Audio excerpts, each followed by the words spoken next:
Right you are, Scott. It is indeed a day of reckoning in Alberta. Calgary versus Edmonton in the not-so-neighborly renewal of the annual Labor Day Classic. Tee it up and kick it off. Alberta's arch rivalry on Labor Day. The Stampeders and Eskimos brand their football black and blue, and you never know what tricks Calgary has up its sleeve. Hey, that's how you got to keep working, Cal, baby. Jeff Garcia has been dishing it out, feasting on the CFL's best combo, the Pit Deluxe. But can they take it from an Eskimo defense that's still the best at grinding opponents to a halt? Come see for yourself. It's the Labor Day Classic.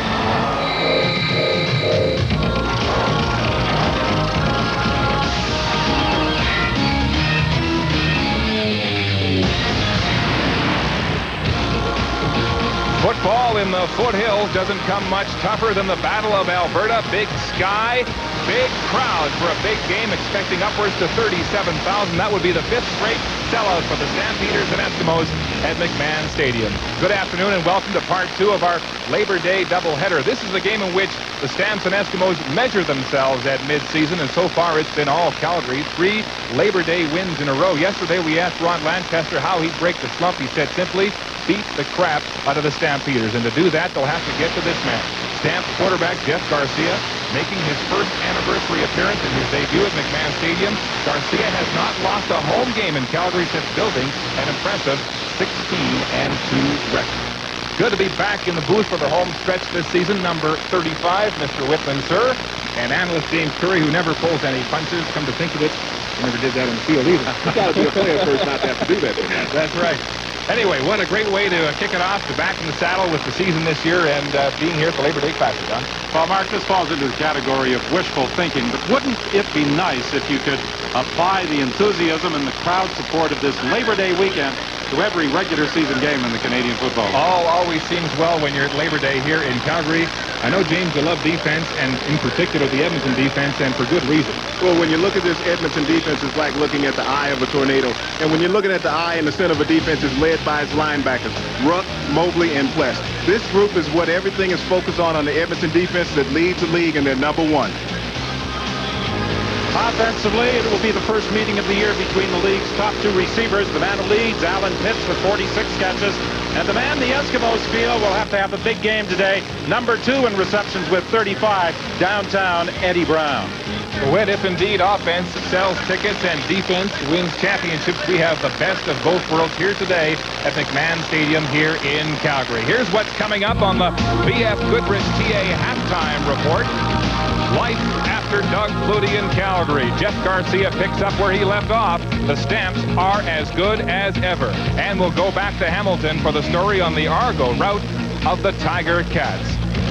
Glorious day for football on Labor Day here in Calgary. 15 degrees, just a hint of a breeze, mainly sunny. Couldn't ask for better weather, and we're just about ready for the opening kickoff, and so are Don and James.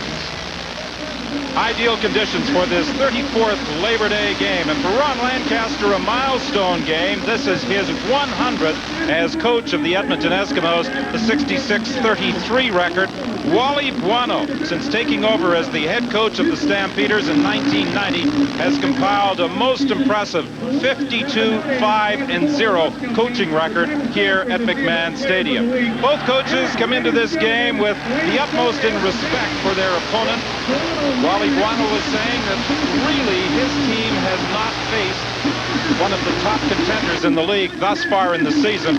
He thinks they're going to get that experience this afternoon and again in the rematch on Friday back at Commonwealth Stadium. Well, the thing about not having to face one of those opponents early in the season is that the team stays relatively healthy, and the team has gotten on a roll coming in here at 8-1.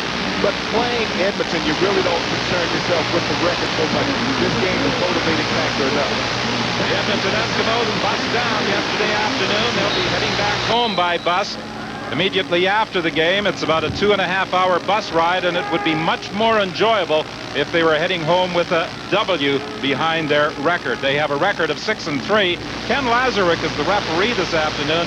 Some problem with the opening kickoff as Sean Fleming was preparing to boot the ball to the Calgary Stampeders. Delay game, Edmonton number 11, re-kick.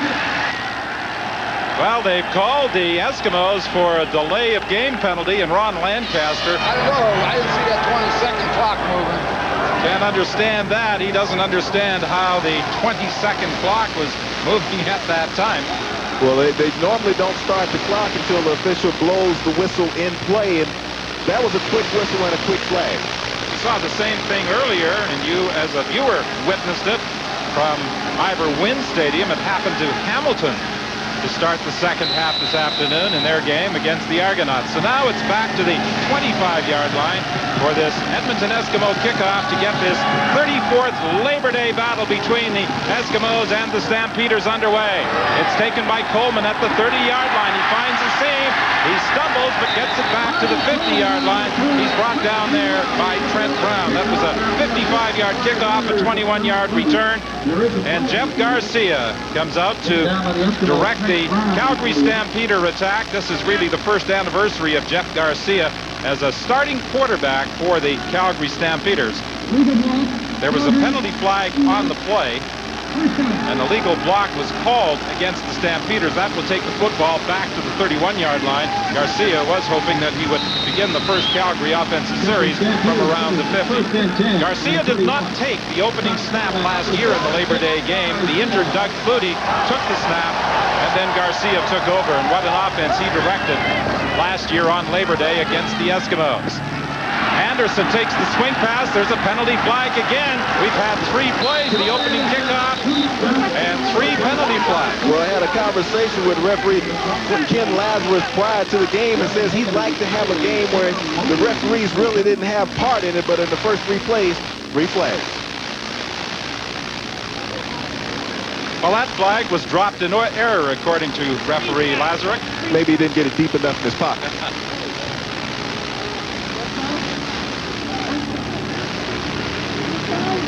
Mobley and Hagan came up to make the tackle on Anderson. This is the way the Calgary Stampeders line up this afternoon. Fred Childress has really improved the offensive line, according to Coach Wally Buono. Travis Moore returns to the lineup as a receiver.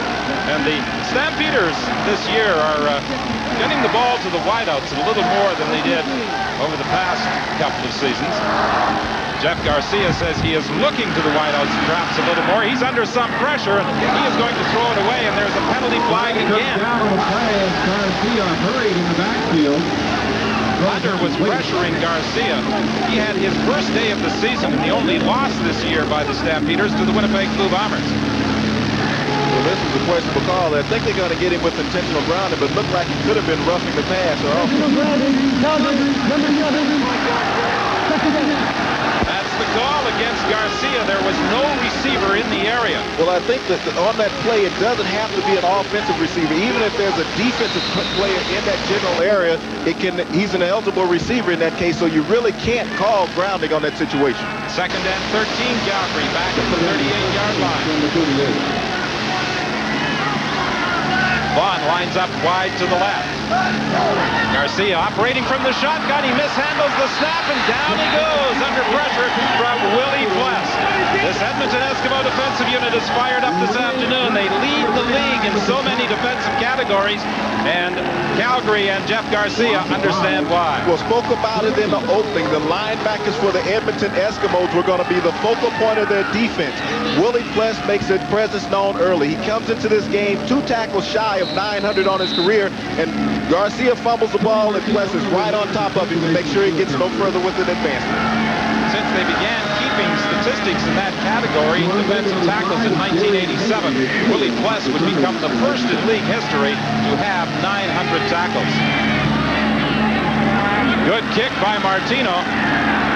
Hagan takes it. He and Baker almost miscommunicated back there, and that was almost a costly collision between the two, but at the last moment, Hagan was able to field it cleanly, but both players were going after the Martino punt. Well, normally the closest guy to the ball will signal you take it or I have it. That time, Hagan ran across in front of Baker and almost had a collision, and almost was a catastrophe for Edmonton on that play.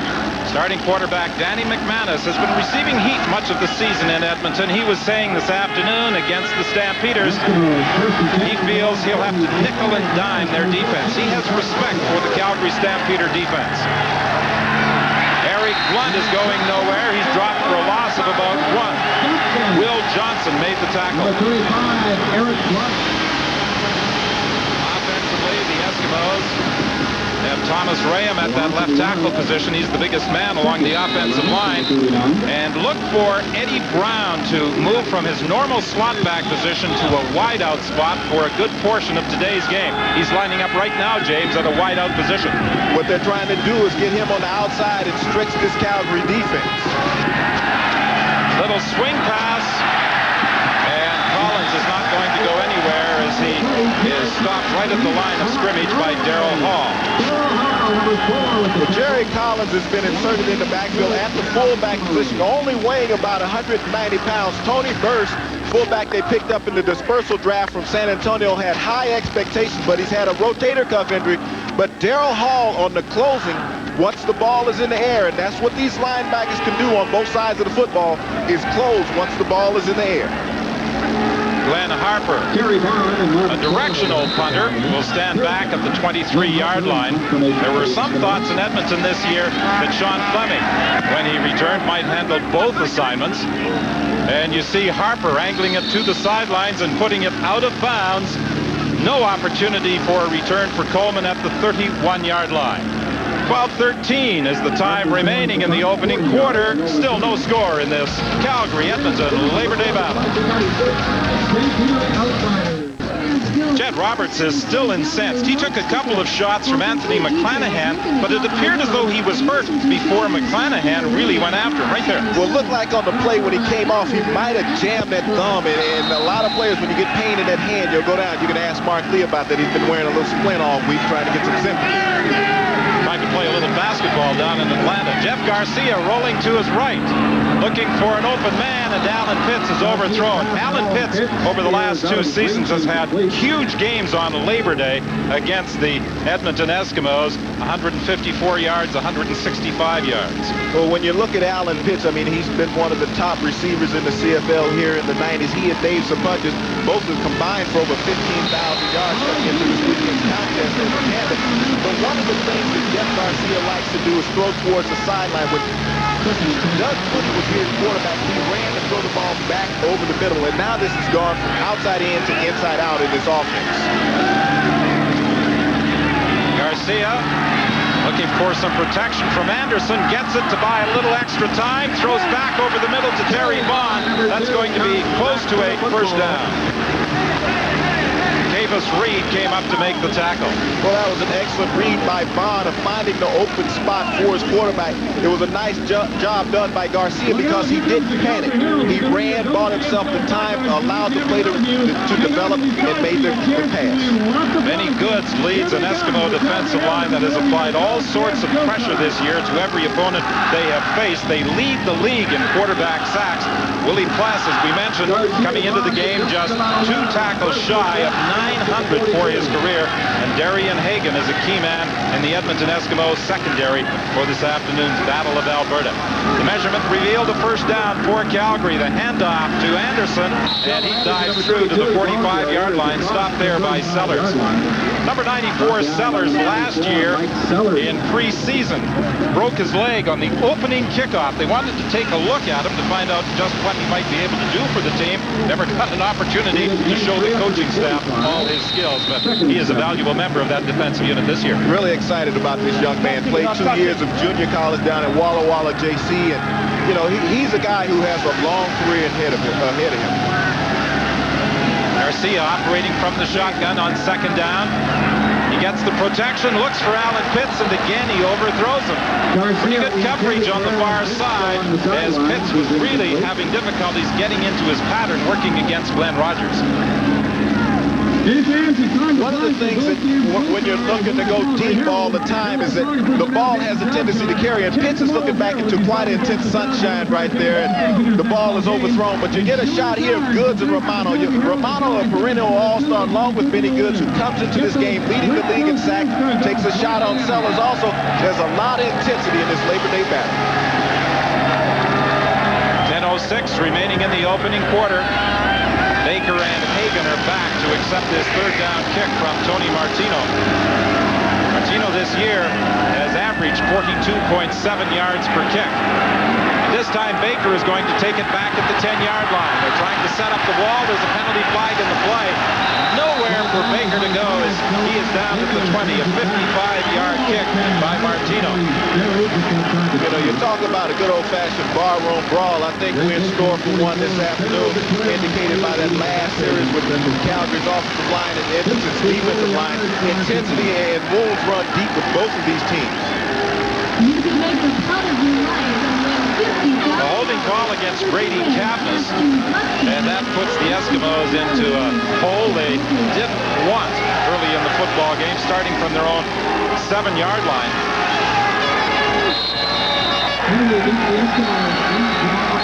Marvin Pope, linebacker, earlier in his career with Calgary, now playing a defensive end position. Darryl Hall provides more speed for the Stampeders in his return to the linebacking position. And of course, Marvin Coleman possesses a tremendous amount of talent playing the right corner for the Calgary Stampeders. What a playoff game he had last year against the Hamilton Ticats. Two interception returns for a touchdown. Marvin Coleman has really established himself as one of the best in the league. He's going to be matched up for the most part against Shalon Baker this afternoon. They're trying to isolate Eddie Brown against Al Jordan. They've got that matchup, but the pass is behind them.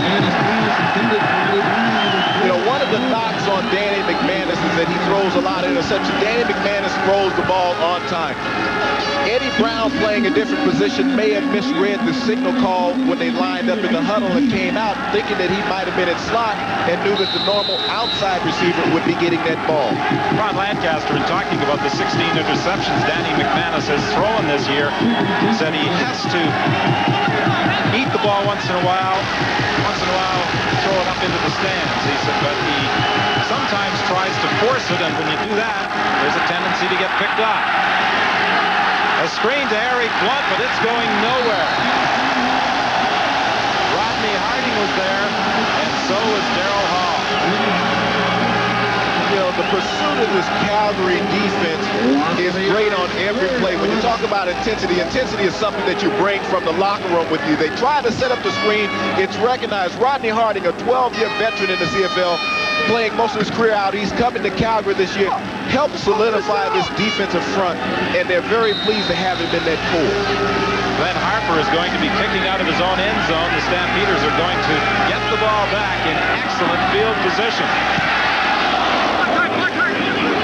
Coleman takes it on the run. This draws a penalty flag. Almost certainly this will be a no-yards call. Sellers was there to make the tackle. 8:43 remaining in this opening quarter. It's still scoreless. That was a 33-yard kick by Glenn Harper. You know, we expected a lot of intensity in this game, but we didn't expect so many flags, and there's been a barrage of them here in the first quarter. First down, Calgary. But this is what's going to give Calgary a very short field to operate with it. And this is one of those offenses that you don't want to give them the ball inside the 40-yard line. Because it's high octane, and Jeff Garcia has proven that he knows how to strike. They lead the CFL in scoring this season. Well, earlier today, the Toronto Argonauts improved their record to 9-1 with a 38-7 win over Hamilton. Stampeders hoping to keep pace in this Labor Day battle against their arch rivals from Edmonton. Garcia, first and 10, operating out of the shotgun. He dumps it off to Anderson. Anderson takes it at the 20 and is brought down by Frank as he gets to the 15-yard line. He'll be about 2 yards shy of a first down. Anderson has provided a much stronger running game for the Calgary Stampeders this year than they have had over the past couple of seasons, but he's also an excellent pass receiver, and that's what Guano really likes him on. Well, you have to be able to catch the ball in this offense, and a simple swing pass in the backfield. Anderson has not played organized football for 2 seasons. He was in the Seattle Seahawks training camp for a couple of weeks, gone down to the Birmingham Stallions, and last year he was out of football completely. Now he's back with the Calgary Stampeders. And it's It's Anderson shopping for a first down, but Larry Ruck came driving across to flatten him right at the 15-yard line. He's still going to be short. I talked about the pass receiving abilities of Anderson coming into the game. He had 19 receptions for 180 yards. Well, you look at Larry Ruck, who's going to make this play here on Anderson. Larry Ruck has been one of the best stories in the CFL for a long time. He's a linebacker who's actually blind in one of his eyes, and to be able to read and react from side to side playing in the middle, he's an exceptional athlete as well as an exceptional person, and once again he made one of those great plays. Mark McLaughlin, who has missed only 3 field goals all season, will attempt a 22-yarder. This should be a piece of cake for McLaughlin, who had 8 in a game this season, tying a league record against Saskatchewan. He's only missed 3 out of 33. That was a 59-yarder, and he said, I kicked that one somewhere in the stands. A 53-yard attempt and a 46-yard try, and this could be a costly offside penalty against the Eskimos. Oh boy, you don't want to do that. Well, you don't want to give a team a free opportunity, and the old adage is that you don't take points off the scoreboard, but if you're the Calgary Stampeders and you're going to be down in the red zone, you're going to have to take them. Offside, Edmonton number 40, first down Calgary. Offside call against Benny Goods. And Ron Lancaster is not happy at all with that development because that gives the Stampeders first and goal from just inside the 10. Well, they went with the shift call, and what happens is the offensive linemen come up in the 2-point stance, they holler shift, everyone goes down to 3 points. Benny, being a veteran of many years, should not have fallen for it. The oldest move in the book on an extra point field goal attempt. The fake toss. Garcia looks out into the flat, nobody there. Terry Vaughn was the man who had started to break his pattern into the end zone, then came back toward his quarterback, but Garcia was under pressure from Singor Mobley. Well, yeah, those linebackers, once again, and Mobley's a small linebacker, played at Washington State, plays the wheel position for Edmonton, but he has a lot of speed, and when he comes across the line of scrimmage, you always talk about a mismatch of putting a big guy on a little guy, but when you get a guy with the speed of a Mobley, it's very difficult for a big guy, one of those big offensive linemen, to maneuver with. Second and goal from just inside the 10, again out of the shotgun. Garcia flips it out to Moore, but Moore is going to be stopped by Frank at about the 6-yard line. So again, McLaughlin will come out, and I'm sure the Edmonton Eskimos have been forewarned about any premature movement on this field goal. Well, I think that Ron Lancaster might have made himself heard very well on the sideline after that last mishap by the defense, but that's a positive move for Edmonton on that series. They were able to hold Calgary out of the end zone once again, so you got to be feeling very positive about your defense. They have played well in the first quarter. Mark McLaughlin will be attempting a 12-yard field goal. And that puts the Calgary Stampeders on the board with 6 minutes remaining in this opening quarter. 3-0, Calgary leads Edmonton in the Labor Day Classic. And that's another 4 meters. Racing Chrysler, official. Well, the first question fired at Ron Lancaster yesterday was the 16 interceptions Danny McManus is throwing this year. They went to the right man. He knows a thing or 396 about interceptions. Yeah, that's one of the records that Ronnie's not the most proudest of that he holds in the CFL. He holds just about all others, along with the interception record. Well, he said there are times you have to eat it or throw it into the stands. He wanted McManus this afternoon to work on a short passing game, try and nickel and dime the defense, and occasionally go deep to Eddie Brown, which he attempted to do there, but Brown was matched up against Al Jordan, and that time Jordan had excellent position, and Brown ran out of room on the sideline. Well, Jordan's in his second year here with the Calgary Stampeders, came over from Las Vegas in the dispersal draft, and has established himself as a solid corner here in the CFL. He's complemented by Marvin Coleman on the other side of the field, and when you have Greg Knox roaming the center of the field, it gives you a lot of liberty on the corner. Jordan leads the Stampeders with 5 interceptions. It's 2nd and 10 from the 35. Again, Eddie Brown at a wide-out position. Nick Mazzoli in the slot back position. The pass was intended for Collins, and it's well over his head. 2 and out for the Eskimos. McClanahan was applying some pressure, and Edmonton will be forced to kick it away as Danny McManus is struggling early in this Labor Day Classic at McMahon Stadium. And one of the tough things about Danny struggling early is that this offense, just about everything they do is predicated on the success that he will have, because he is not a mobile quarterback, and if he's not completing the ball down the field, it limits what Eric Blunt's effectiveness will be in the offense also. McManus has completed 2 of 5 attempts, but negative yardage, -1.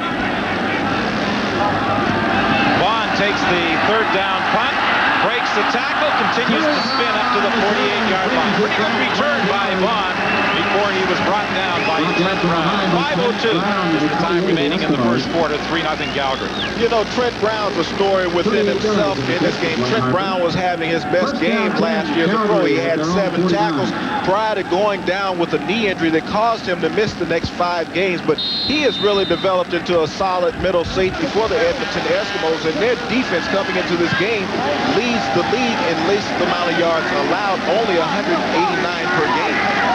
First and 10 from the 49. Here comes pressure from the backside. The swing pass to Vaughn. Vaughn cuts back into traffic. Not a wise move because there were 5 Eskimos there. And that's what you talk about, this Edmonton Eskimo defense. Greg Newhouse is the defense coordinator, and he built his defense predicated on speed. The ability to get to the football. The 40 time is not something that he gauges his players on. He wants a guy who knows what pursuit angles are all about, and if you can get to the football, you can play in his defensive scheme. Speed is something every coach in the CFL will tell you there is more of this year in the league than perhaps at any other time. 2nd and 9 for the Stampeders from the 50. Again out of the shotgun. Garcia under pressure, but he's going deep for Vaughn. They can't hook up. Again, Leroy Blue is applying some pressure. And it's interesting what the Edmonton Eskimos do, James, with their front 4. They rotate them, and the players themselves make the decision on the field. Well, they do, and that's what the team philosophy is all about. Leroy Blue has really developed into one of the finest defensive ends in the CFL. The Canadian player out of Bishop's University is a solid force up front. He missed a couple games early with 3 injuries. Now he's back, and they're happy to have him back in the lineup, and he has 5 sacks coming into today's game. Well, they've got Martin, Hunter, McCready, Goods, Blue, and Sellers, and they'll rotate. Martino trying to angle it towards the sidelines. They're trying to pin in Shalon Baker, and they do an effective job. Brinkwalder, who handles 3rd down snapping duties for the Stampeders, was the first man downfield, limiting the return to 4 yards after a 38-yard punt with 3:40 remaining in the opening quarter. The Labor Day Classics, and there have been some beauties over the years, like 1976. The Eskimos requiring this last-minute field goal from the great Dave Cutler. Straight on, it's good, and Edmonton beats Calgary 19-17. We'll have more as the game goes on. Whit, and there's some great ones. And here's a bit of trivia for you. When was the last time did not play?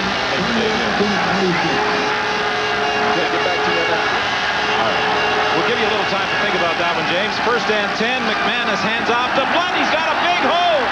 And Knox may have prevented a touchdown. He was the last man, although Jordan was coming across with an angle on Eric Blunt. But that's a 16-yard run, and a large contingent of Eskimo fans who made the 2.5-hour drive to Calgary enjoy that run by Edmonton's #1 running back. This is something they haven't seen enough of this year from Eric Blunt. Eric Blunt is that explosive back who can get you great field position on any run. It's Blunt again. This time he'll be limited to about 1. Coming into the game, 625 yards this season. #3 in the league in the rushing department, but that will move him past Cal Anderson. Well, Eric Blunt came in last year, developed, he hit the scene here in Calgary and had the big game, and his lowest total yardage production last year was 236 yards in the second meeting between these two teams. Robert Mims of the Saskatchewan Roughriders, the #1 running back in the league. Pass was intended for Eddie Brown, and I'm not sure that was a wise decision by McManus. He was throwing into double coverage. Knox and Darrell Hall were both there, and that's one of the problems that McManus does have. Many of his patterns are based on timing routes, and despite the fact that maybe 2 defenders there, and he will fire. I think you can say quadruple coverage because I saw 4 red jerseys in the general area of that football, actually 5 on the replay. But Danny McManus is going to throw on time, and if he has a designated receiver that he wants to go to, he's going to go. Eddie Brown has been his go-to man this year, and is going to get him in trouble if he continues to do that, because Calgary will figure that out, and they'll take one back the other direction. Harmon Coleman is the lone man back for this Glenn Harper third down punt. Everybody quiet. Got some pressure from the outside from Reinson, who came very close to getting it. Just before Harper launched that kick, it goes out of bounds at the 31-yard line. You know, coming into this game, Glenn Harper was having his best season as an Edmonton Eskimo, averaging 42.2 yards a punt. His best season was as a Calgary Stampeder back in 1987 when he averaged 42.8. There was some confusion a few weeks back as to Glenn Harper's status with the Eskimos. He announced his own release by the Eskimos. The team had not, in fact, released him. There was some misunderstanding, and he was back in the fold, and he continues to be the team punter. 1:36 remaining in the opening quarter in a 3-0 Calgary Stampeder lead, and the red and white had possession. Dumped off to Sapunjas, and he takes it out of bounds for a gain of about 6 yards at the 38. The first time that Garcia and Sapunjas have been able to hook up this afternoon. Sapunjas 31 passes coming into this game. Well, you know, he's coming off his best game of the season last week when he had the 7 receptions for 83 yards. And right now, Dave, talking to him prior to the game, felt that things were starting to move. He's on track to have over 1,000 yards once again this season, and he's just in it for the wins as a team. He's not worried about personal statistics. Last year was his best year as far as yards are concerned, 1,605. Hagan came out to Bill Anderson as he was being chased by Willie Bless, and Hagan lowered the boom on Anderson. Darian Hagan, when you think about how this young man started his career, he was a quarterback all during his college career at the University of Colorado, but he has developed into a pretty powerful hitter up here in the CFL. That time he came up, and that's what you expect. Square up the shoulders, get down in the squat, take on the running back. He did it perfectly that play. And you talk about Hagan being a big hitter. He is only 5'9" and 180 pounds. Well, he has some rocks in his pocket. And I think those rocks are in his pocket when he steps on the scale for 180 pounds, too. 50 seconds remaining as the Eskimos force this third down kick by Martino. Hagan let it bounce, and Hagan is going nowhere as he is stopped at the 28-yard line by Russell. That was a 53-yard punt, 6 yards on the return. You know, coming into this game, everyone expected to see a great offensive show, but the defenses have showed up. Both of these teams are ranked 1 and 2 in the CFL in defense, and both of them have put on a great performance here in the first quarter. Neither one has given on this tilt. You get a shot of Alondra Johnson. He and Willie Bless were both teammates back in BC in 1989 before both heading off to Calgary and Edmonton, respectively. First and 10 for the Eskimos. They scrimmage from their own 3 receivers wide to the left. McManus rolls in that direction, throws that way, and he's got Darren Flutie with his first catch of the day, and that will be close to a first down. Darrell Hall came over to make the tackle. Darren Flutie and Danny McManus are no strangers to each other, having spent last year with the BC Lions. Darren Flutie had came off the best year of his career, and he had some leg injuries that really hampered his performance last season. And this year's numbers are not what they have been, but they're really happy to have him here in Edmonton. And Calgary all too well remembers that combination, McManus and Flutie, 2 years ago in the Western Final when time expired. They combined for the game-winning touchdown. Eric Blunt is brought down by Kenton Leonard on what should be the final play of the opening quarter. The Edmonton Eskimos are in position. They're on a march, but they trail by 3.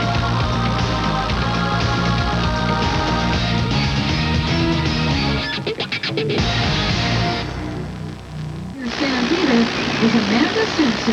Wave to the crowd, Amanda. Welcome back to McMahon Stadium in Calgary, where the Stampeders lead it by a score of 3-0. Darren Flutie has his first catch of the afternoon. He had an interesting experience up in Jasper, Alberta during a break in the schedule. He and some of his teammates and their families went to Jasper. Flutie had a pizza box sitting in his car, the window partially rolled down, nobody in the car. A big black bear pushed down the window, ripped out part of the door frame to get inside the car into the pizza box. He said Benny Goods noticed the bear in the car, and he says it was a big bear. It was about 4 inches bigger than Benny. The bear was probably upset because there was no pizza left in the box if Benny was around there. All players made a very hasty retreat. Penalty flag, an offside call, it would appear, against Calgary. The pass intended for Eric Blunt. Well, right now, Edmonton is struggling to get in a rhythm offensively. Danny McManus hasn't had much success in going to his receivers. That time trying to go to Blunt underneath, which is a change from going to the outside. Offside, Calgary, number 92. Second down receiver. But that's something that he needs to do against this Calgary defense with the great pursuit angles that they take, is get rid of the ball early, allow his receivers to get squared up and run with the football. So it will be 2nd and 2. No, the clock, Jonas. You can't give me 20 like that. They're going to bring in their elephant formation, where they bring in a couple of the defensive linemen and put them down in the tight end position. But this is one of those spots where it's in between whether you want to gamble or not. It's a long yard and a half, possibly 2 yards, and they're most likely going to run this. They bring Willie Pless in at fullback, and he's been carrying the load on the short yardage situation. The Eskimos hoping to establish something this afternoon, and they give the ball to Willie Pless. And he is going to be close to a first down, stopped there by Anderson. Look like he might be just a tad short. They're going to have to measure this one, but they're going to come up, look, I'd say about a half football short on this. You got the cheaters, tell me. Well, I think they may measure to determine whether or not it is a first down, and it looks as though it may be just an inch or two shy. I said a half football, so that's close.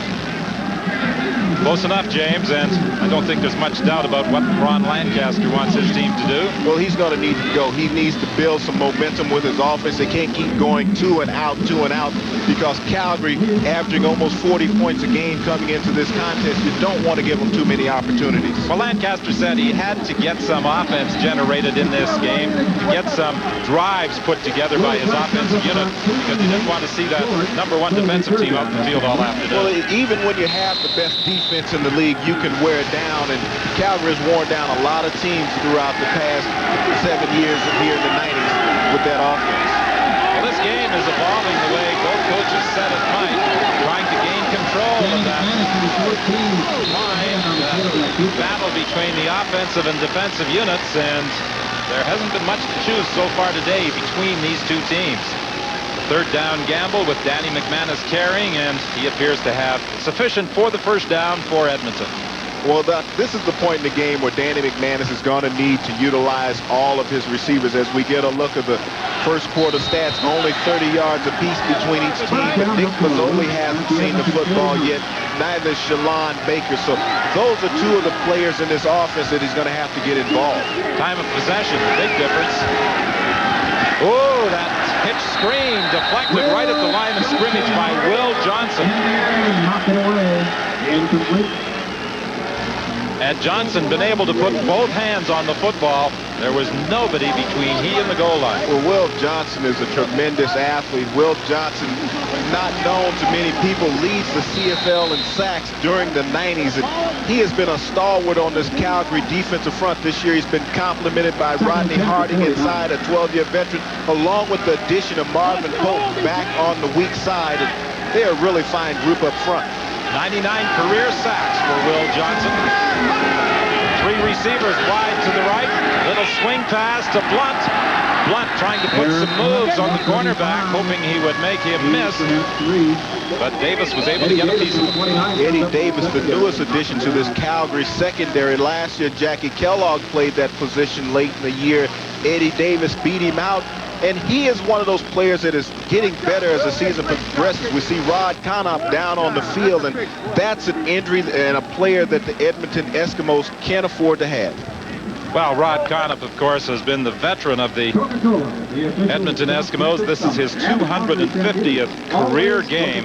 Only Dave Cutler, as an Eskimo, has played more, 254. Conop is number 9 on the all-time games played list in the Canadian Football League. But this also creates a lot of difficulty for the Edmonton offensive group. They only came here with 5 offensive linemen. Now Chris Green is going to have to move into the lineup, and they're going to have to do some serious shuffling. Most likely they're going to have to move 2 players, with Rod Conop going to have to leave the game for a minimum of at least 2 plays. Well, Conop has been a stalwart at that center position during his Edmonton Eskimo career. Green, the player you spoke about, from Ottawa, 6'6", 290 pounds, coming into the ball game in place of Conop. A lot of shuffling along the offensive line by the Eskimos this year. Some changes. Blake Dermott, just before training camp, announcing his retirement. They were fortunate that they were able to get the big man, Rayam, who is one of the biggest players in the league at 6'7", 335 pounds. But the loss of Conop is the concern right now for Coach Ron Lancaster. Well, he's going off the field under his own power, and that's always a great sign to see, especially when it's a lineman, because of their body bulk and weight. With Rod Conop, he's one of those guys, if he can play, he's going to be back in, but he's the anchor of that Edmonton offensive line. He spoke about being around for 15 seasons.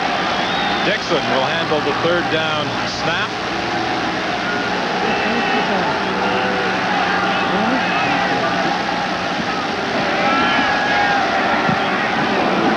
Good kick by Harper, angling it to the sidelines again. I said early in the telecast that what they like about Harper is his ability to angle the ball towards the sidelines, and he did a perfect job that time. 12:31 remaining in the second quarter. 3-0 Calgary. Jeff Garcia struggling early in this Labor Day Classic against the Eskimos, but he may have the biggest cheering section here today. This was the scene before kickoff. Nice, tasty-looking steak, says Father Bob, and 9 family members all the way from Gilroy, California, here to provide Calgarians with a taste of the old tailgate party and cheer on their son and favorite player, Jeff Garcia. That's one thing we noticed in arriving at McMahon Stadium today, the number of people who were here at tailgate parties. Sapunjas on the receiving end of the throw, giving Calgary a first down. And when you talk about Bob Garcia, he is very involved, or has been over the years, in coaching high school football down in Gilroy, California. Well, he has. You know, he was Jeff's initial coach when he was in high school before going on to San Jose State. So he comes from a very strong coaching background with his father, his godfather, is Bill Walsh with the San Francisco 49ers. So he's had a lot of experience teaching him how to play his position. And Garcia early this year was at the training camp of the San Francisco 49ers. He completes the pass to Barry Bond, and he is taken down at the 29-yard line. Mobley was there to make the tackle. Boy, you talk about playing football. They got helmets smacking all the way up here. I'm getting out of my chair. I mean, I'm loosening up my belt. I'm thinking about going down myself. But this No, you're not. No, you're not. But this is the way that you play a football game. Watch, it's coming right into your living room right here. Jeff Garcia to Vaughn. But as he turns it up, we talked about the pursuit earlier. And this is how you play football when you're a defensive back. You come up as Mobley, put the helmet there, and plant him in the turf. 2nd and 3, 11:30 remaining in this first half. 3-0, Calgary leading on a 12-yard field goal by Mark McLaughlin. Garcia from the shotgun. Here comes the pressure to Sapunjas. Sapunjas breaks the initial tackle and gets a couple of additional yards for a first down. It's like the conversation that I had with Dave prior to the game, saying that he felt very comfortable the way that things were starting to come around for him, having the 7 receptions last week, 3 already today. But what they're doing right now with Garcia is that Edmonton is playing very wide defensively, so they're opening up over the middle. It's empty, no linebackers, and so that's what Sapunjas is reading, and he's going to the open spots. When you got a guy of his ability as a player and his intelligence, good things are going to happen. An Ontario product had a big game last year in the Labor Day battle, a penalty flag prior to the handoff to Anderson. It looks like it's going to be a procedure call against Calgary with 10:40 remaining in the second half. Or the first half, I should say, the second quarter. Legal procedure. Calgary, number 60. Phil, first down. John Hufnagel, the offensive coordinator, continuing to signal in plays to Jeff Garcia. Garcia as a starter, an incredible record, 16-2 for the Stampeders. They won last year, 8-1 this year, coming into the Labor Day class.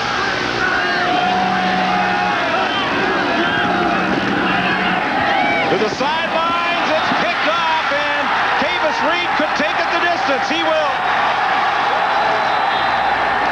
That ball hung up there just a little too long as Jeff Garcia was looking for Terry Vaughn, and Kavis Reed timed it perfectly.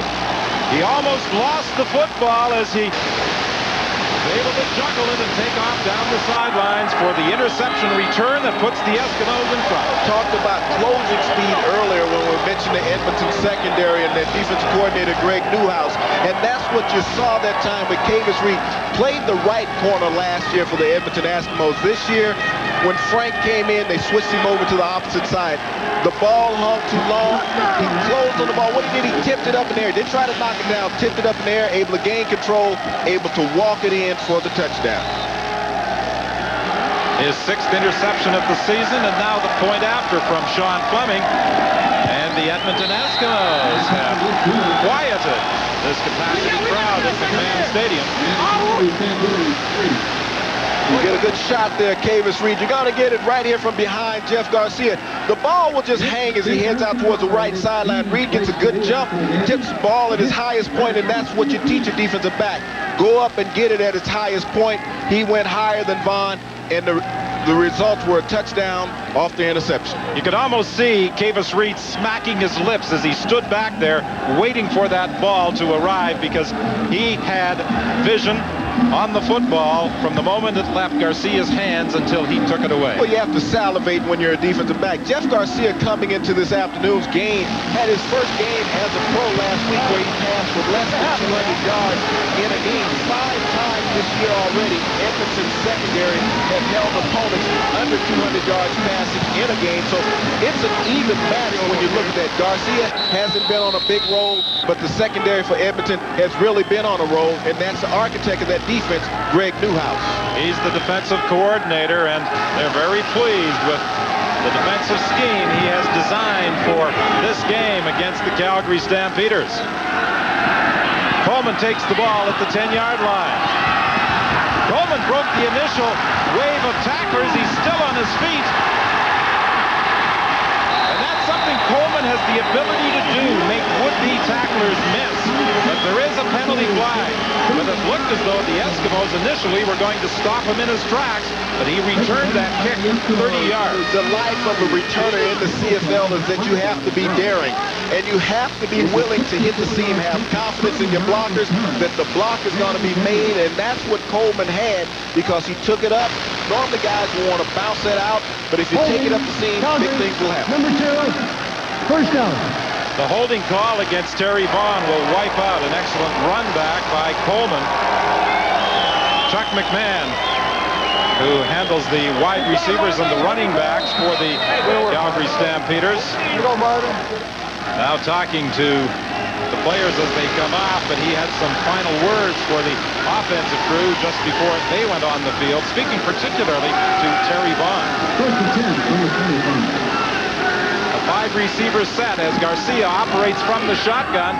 Goods was applying pressure, but the pass complete to Stampeders. He takes it up to the 41.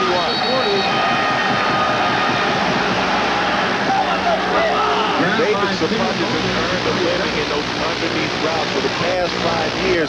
That has been a steady diet for him, is to come underneath, find the soft spots. Being a former running back, he really knows how to make the cuts. When he was at Western Ontario, being converted to a slot, he hit Calgary. So when he comes out, he can find the open seams. You know, he has a straight throwing lane to find his open slot. Willie Bliss can't make the tackle. He picks up the first down. 4th catch of the afternoon for Stampeders, good for 16 yards. He now has 44 yards for the day. Terry Vaughn on the other side, and Vaughn breaks the tackle and picks up the first down. This afternoon, the Stampeders Stampeders have attempted to go to the leading receiver, Alan Pitts, on 2 occasions. They haven't been able to get him the ball. He has yet to catch a pass today, and down in the field is Darian Hagan. He was involved in a battle over on the far side, directly in front of the Edmonton bench, in attempting to bring down Terry Vaughn, the pass receiver.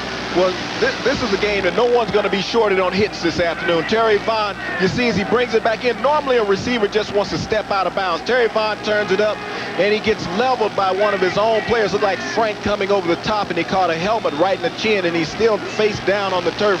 But no one is going to be sold short on a hit this afternoon. Everyone is going to get their dollar's worth.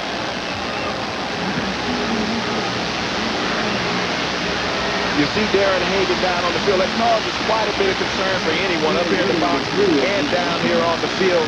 You hate to see a player down, but right there he's grasping someone from the medical staff's hand, so there is some upper body movement there, but they're going to keep him immobile as long as they can to find out exactly the extent of the injury here. Well, that's the first thing the training staff will do, and Ian Hallworth making sure that he did have some movement and that there was no neck injury before they turn him over on his back. 8:29 is the time remaining in the first half. 7-3, Edmonton leads. The medical staff that he took the hit on the side of the head. He took the hit, James, from one of his teammates. Well, Trent Brown, I always thought that defensive backs were...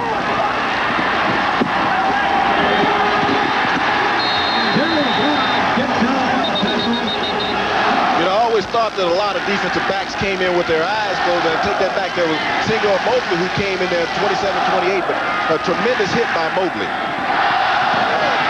Penalty flag on the play as the pass was intended for Sapunjas. Mobley was over defending, and that results in the red nylon hitting the turf here at McMahon Stadium with 8:14 remaining in the first half. 7-3 Edmonton leads. Well, Mobley was very tight on coverage that time, and I think the proper call was made by the officials on that play because he arrived just prior to the ball over the back of Dave Sapunjas, who's had a pretty good first half here today. Grady Kavnis has taken Darian Hagan's spot. 4 shots interference. Edmonton, number 27, non-deliberate. First down, Calgary. We talked earlier about the speed of some of the linebackers in the CFL. Mobley is one of those who can get there in a hurry with an attitude. Well, you know, that's what defenses are predicated on now is closing speed, team speed. And if you can't run in this game with this large field, you just can't survive in the CFL. And we're seeing 2 of the best at it today out here in front of us here at McMahon Stadium. Moore lines up wide left. Vaughn to the right. Garcia operating from the shotgun. First and 10.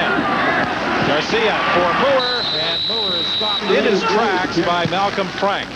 You talked with Coach Lancaster yesterday about Frank and how valuable he has been in being added to the Edmonton roster. Well, you know, he was really impressed. You know, Malcolm Frank started out down in Sacramento, made the move down to San Antonio with that team, became a free agent at the end of last season, and that was the one defensive personnel guy that Coach Lancaster wanted. He pursued him, went on vacation, made a call back to Edmonton, found out that the signing had been done by Tom Higgins.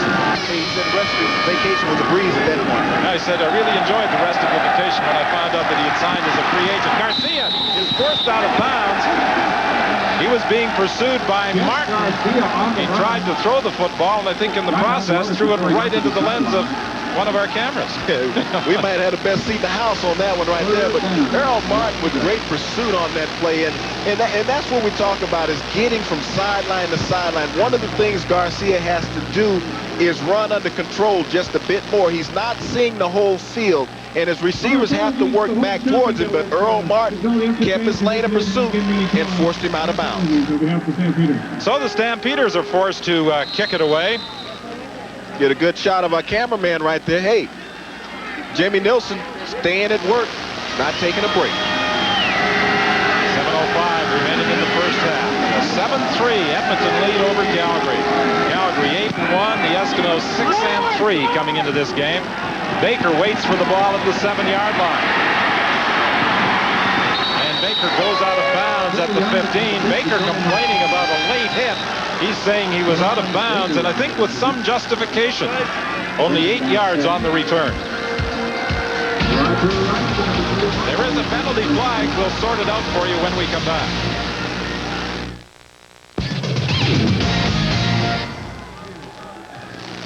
Welcome back to Calgary, and here's an update from the Edmonton sick bay. Number 3, Darian Hagan, the Eskimo medical staff was concerned he suffered a neck injury on that play. They believe he has a pinched nerve, but they're not sure if it's located right in the vertebrae or down the shoulder, so he will sit out until he stabilizes. Rod Cottoff, on the other hand, has an injured left knee, has ice on it, and is out indefinitely. Whit?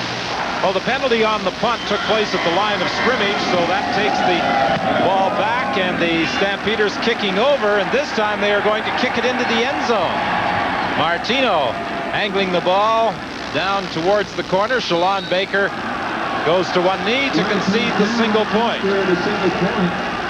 Baker had been complaining previously that he felt he was hit out of bounds on the return, where he got the ball back to the 10-yard line, but the offside penalty call back at the line of scrimmage resulted in the Stampeders kicking it again, and now there is a penalty flag. Baker was down on one knee to concede the single point, and the initial reaction from Ken Lazaruk is that it's a no yards call against Calgary. Well, it should be only of the 5-yard variety because the ball was coming back towards the defense and the defender was retreating on the play. Ron Lancaster, as we are, waiting for the call from referee Lazaruk. Will Calgary get the point from it? Why don't you get so ahead, Marty, what you do this? They have the option of declining the penalty and giving up the single point. All right, Stampeders, let's see how loud you can It look like they're going to force him to kick it all over again.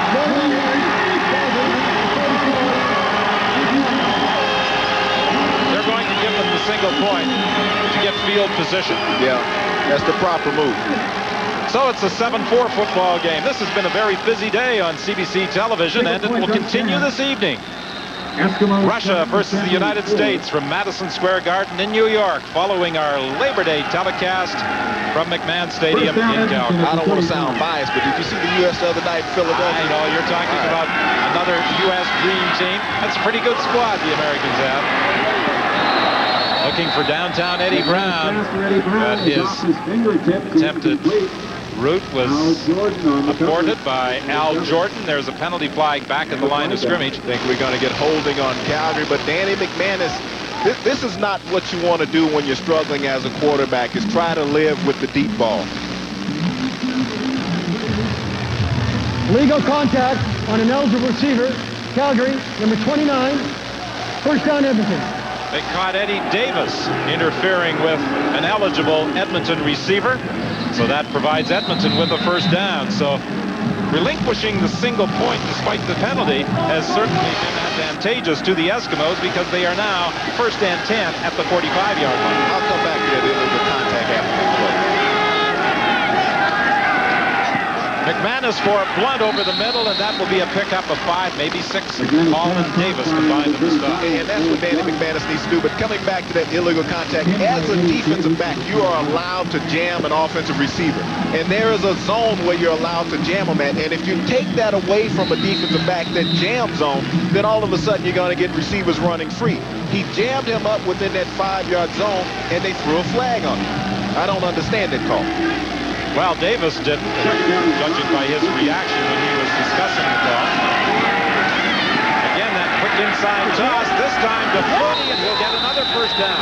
Taking the ball into Calgary territory before being stopped by Davis. Now, this is the type of play calling that Danny McManus can have a lot of success with. The short, quick pass. Doug Flutie, 3 or 4 strides, turn around, the ball is in his chest. And he's allowed to turn upfield and gain the extra yards, the run after the catch.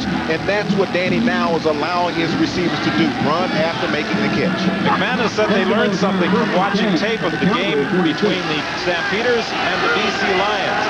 They felt that the Lions had success with that short passing game. Every once in a while, though, they try to go deep. And Zoli on the sidelines would have been out of bounds even had he made the catch. But, you know, a nice gamble nevertheless by McManus. He's thrown a couple of short passes, got some completions, had the success. Go deep. Mazzoli was behind him, but now Calgary's defense can't sit in and play just the short passes. You'll see just over the outreach fingertips of Mazzoli, but not a bad gamble by this Edmonton offense. Now he has to come back and try to pick up the first down to keep the drive alive. Second and 10 Edmonton. The ball is just outside the Calgary 45-yard line. Second and 10 for 46. McManus dumping it off over the middle once again to Eddie Brown, and he is going to be stopped about 4 yards shy of a first down. That's the first catch today for Eddie Brown. Even though they come up short of the first down, McManus had just a bit of pressure on this last pass, but they've done a good job in the reshuffling of the offensive line. They had to blitz to put the pressure on McManus. Since Knopf's gone out, Groenewegen has moved into the center position, allowing Chris Green to come in at his guard position, but they're doing a good job up front, stabilizing their blocking right now. With Alondra Johnson playing the middle linebacking position and doing so from the start of the season. When Marvin Pope returned, that's one of the reasons they put him at the defensive end position, because A.J. was doing an excellent job in the middle. You have Johnson and McClanahan and Darryl Hall on the outside, an exceptional athlete since returning back to the Calgary Stampeders this season after being gone for 3. 46-yard field goal attempt by Sean Fleming. He's been perfect so far since his return, and he continues to split the uprights. 9 for 9 this season, as Fleming gives the Eskimos a 10-4 lead. He was in the training camp of the Washington Redskins, and when released by Washington, he returned to Edmonton. He said he had some adjustments to do.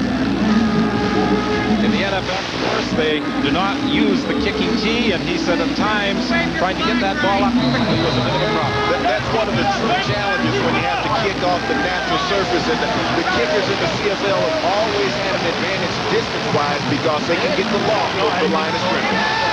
Scrimmaging first and 10 from the 35 rather than have Edmonton kick off after the Fleming field goal. Garcia looking for Pitts, and he overthrew him. Glenn Rogers was doing an excellent job on Pitts, as he has most of the afternoon.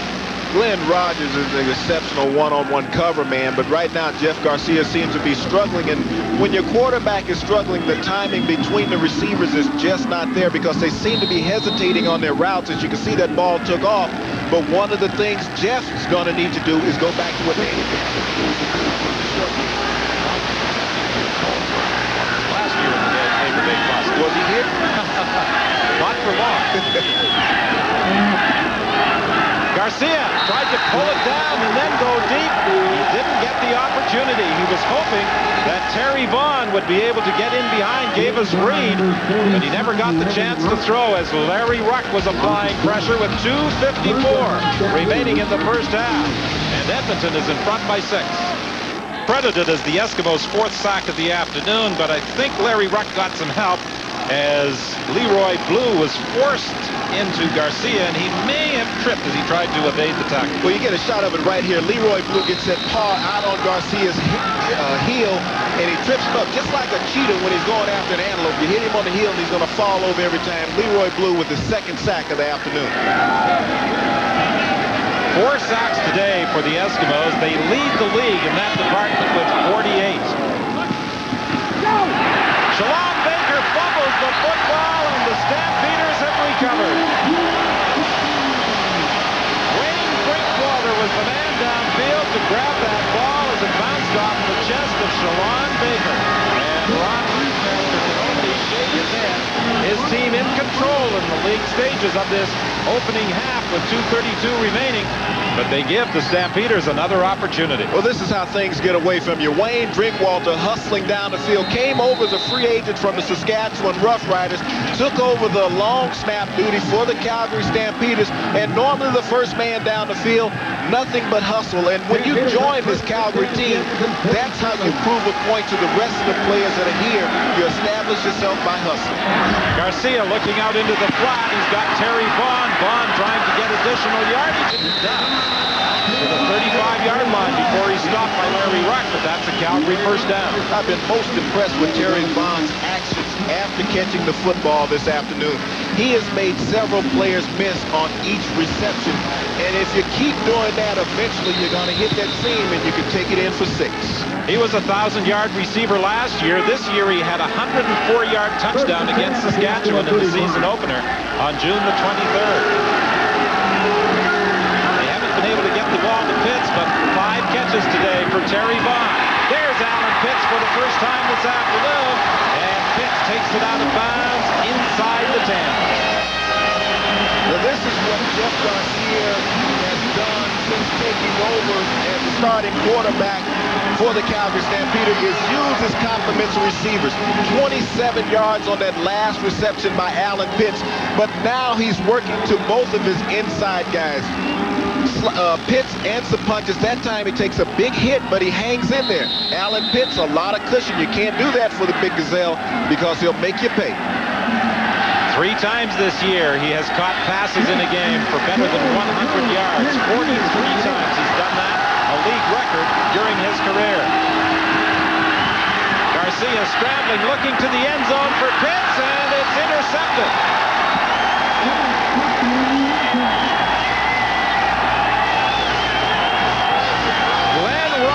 Jr. comes up with the football.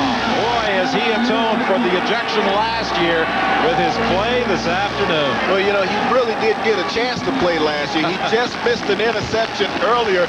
This time he makes sure that he makes the interception in the end zone to stop almost a sure scoring opportunity for Calgary. It looks like Pitts has a step, but he has to break down and wait on the ball. Garcia on the move, trying to throw back across his body. He threw behind his receiver, his intended receiver, and the interception was the result by Rogers. Great break on the ball by Glenn Rogers Jr.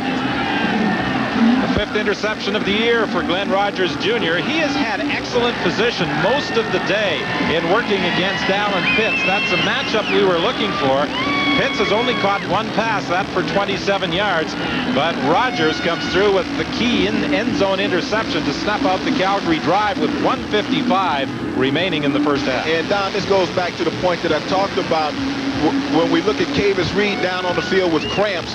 This secondary for Edmonton only allowing 190 yards a game passing against them. This is a very solid group, and only not one quarterback this year has surpassed 300 yards. If you think about playing in the CFL and you hold every opponent under 300 yards passing. Well, the strength of the Edmonton organization for the last couple of years has been their defensive play, and it has certainly been evident today against the #1 team in the West. Well, you know, they've really held this Calgary offense in check. And when you look at Calgary over the past couple of weeks coming into this game, their offense really had not been on a roll. And you'll see Garcia after the interception, the frustration knowing that he should not have made that throw. And right now, you know, when you look at his numbers coming into this game, he has 8 interceptions now on the season after, and this is just his 10th game of the year. That's well beyond the numbers that he threw up last year.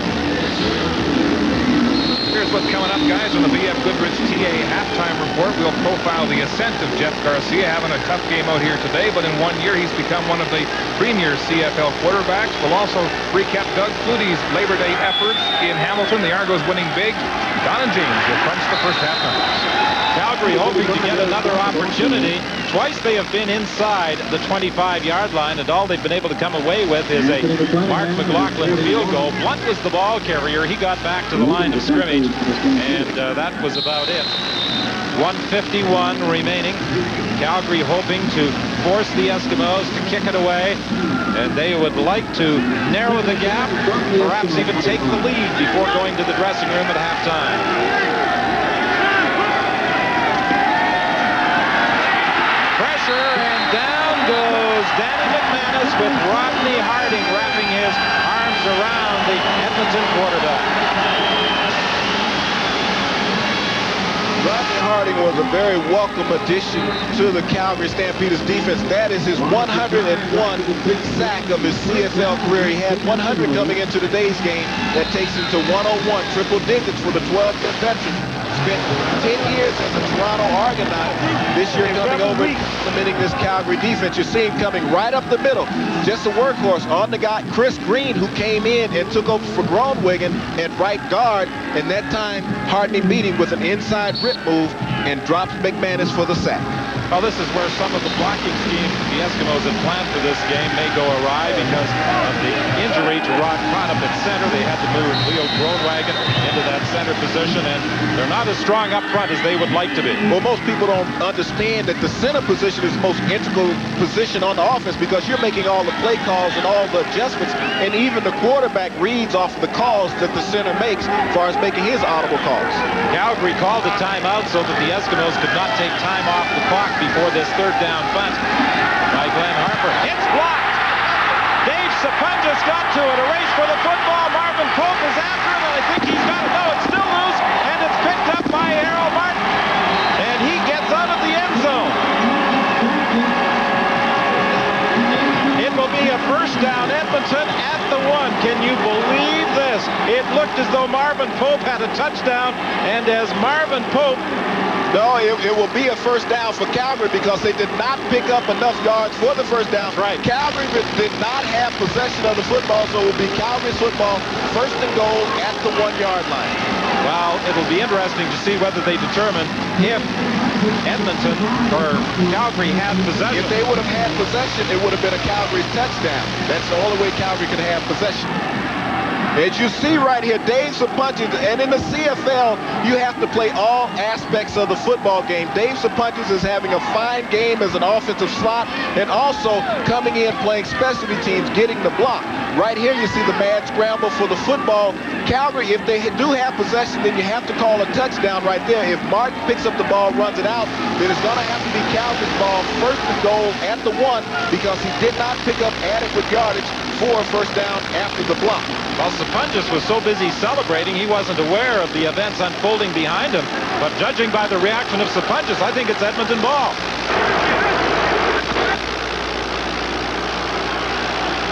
I think that this is where instant replay should be brought in, even though you don't have it in the CFL.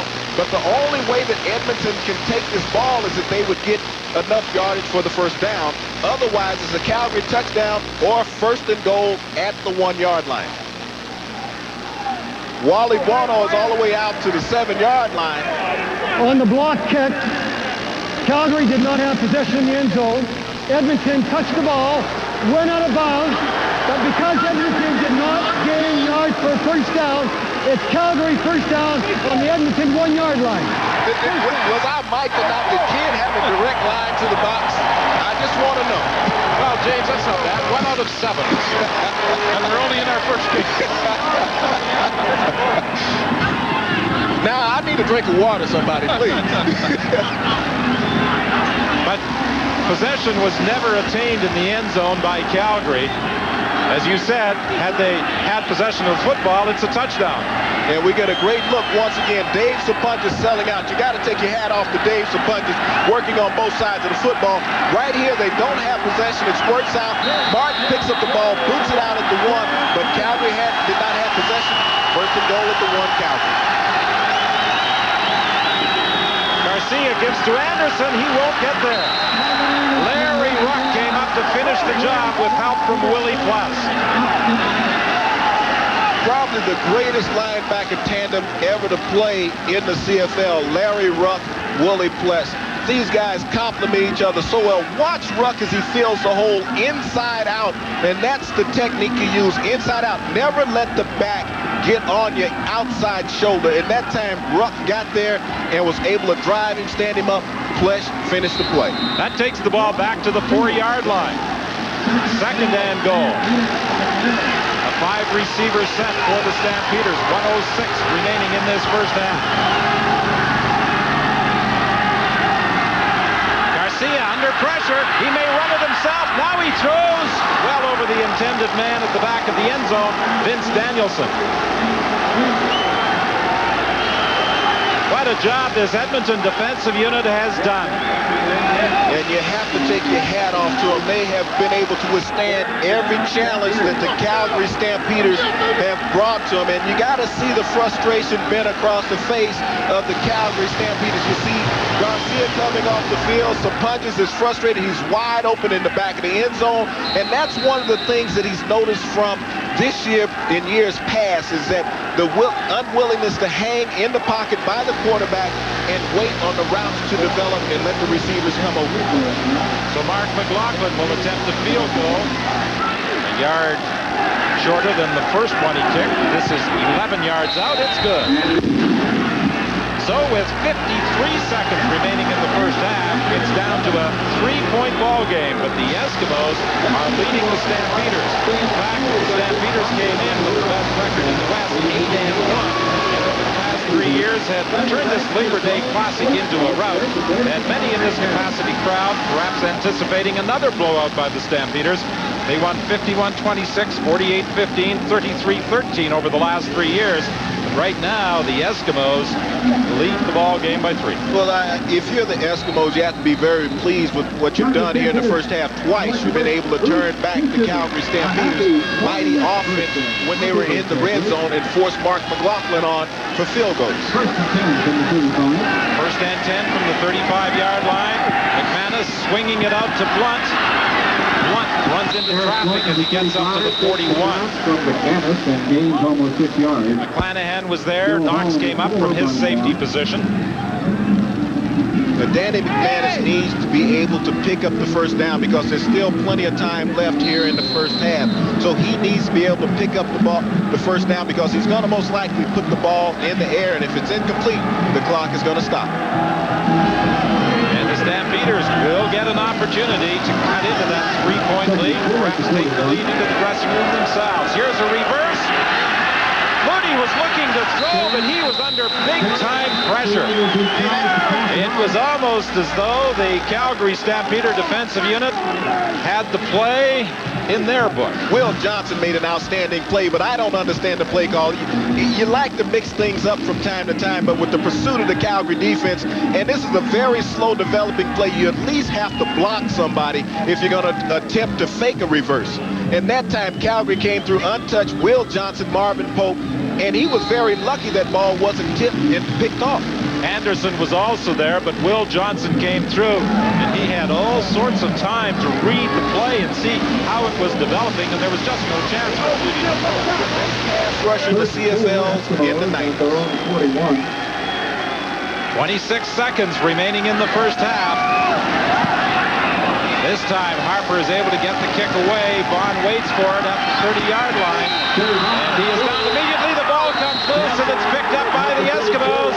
And Mobley will take it into the end zone, but I think I heard a whistle go prior to the ball coming free. I heard a whistle, but a big hit by Sellers, the young defensive end, running down the field. 6'6", 255 pounds, and can run like a linebacker. That's a very questionable call. We'll get a shot of it on a replay, hopefully, but that's going to be very close.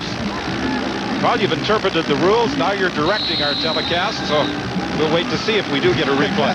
I just want to know if the guys in the truck are alert. 18 seconds remaining.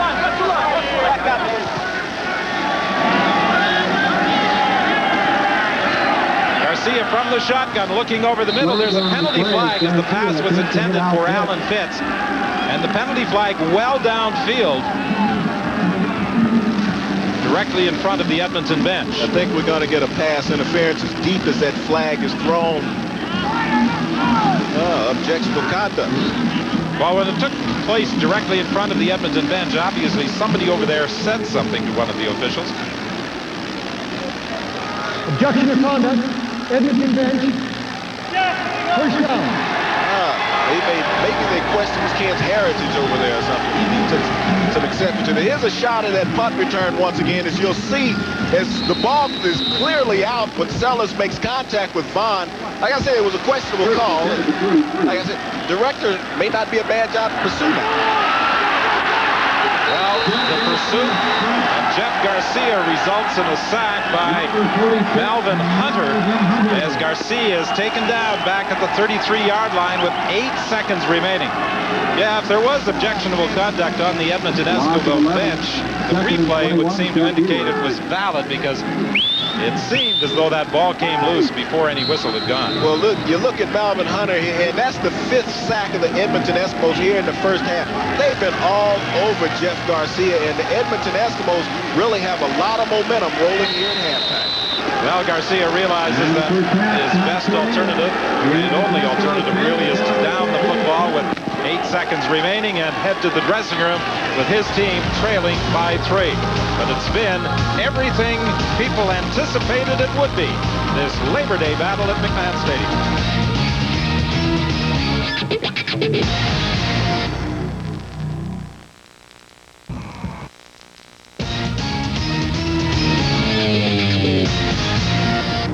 Welcome to the BF Goodrich PA Halftime. Now here's your host, Mark Lee.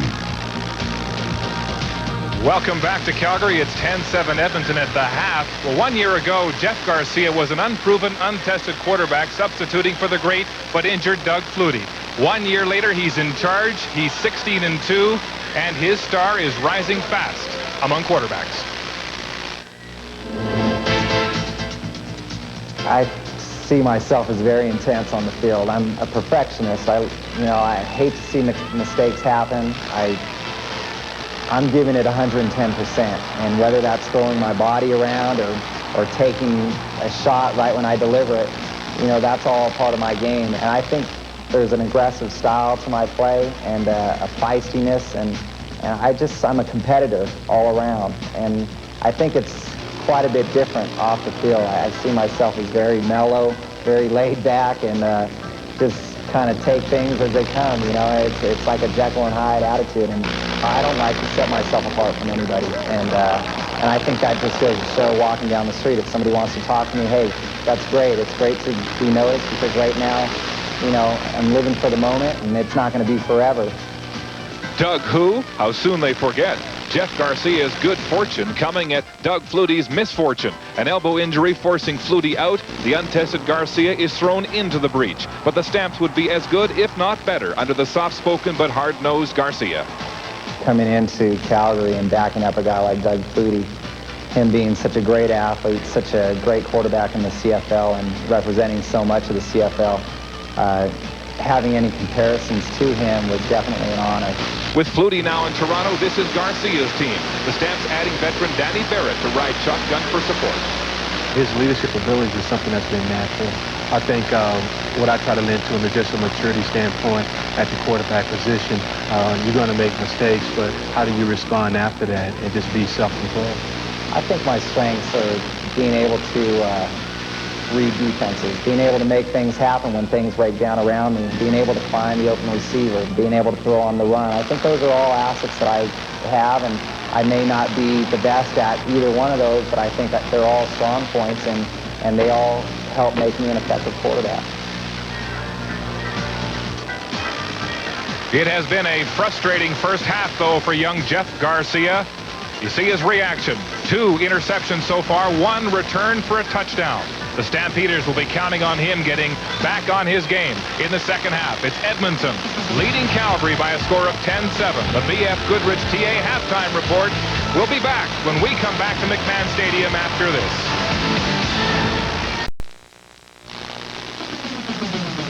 Back with the BF Goodrich TA halftime report, where the Eskimos leading the Stampeders 10-7 in a defensive battle here on Labor Day at McMahon Stadium. And you're looking at the Labor Day halftime extravaganza, the big preview for the World Police Fire Games, an 8-day sports festival coming to Calgary next summer. Curtis Meiden, a 2-time bronze medalist in Atlanta in swimming down there with those athletes, along with Heather McDermott of Calgary. She won a silver medal in the 8s in rowing. Up to 10,000 athletes expected here next year. That's as many athletes as were in Atlanta, and more than there were at the Calgary 1988 Winter Games.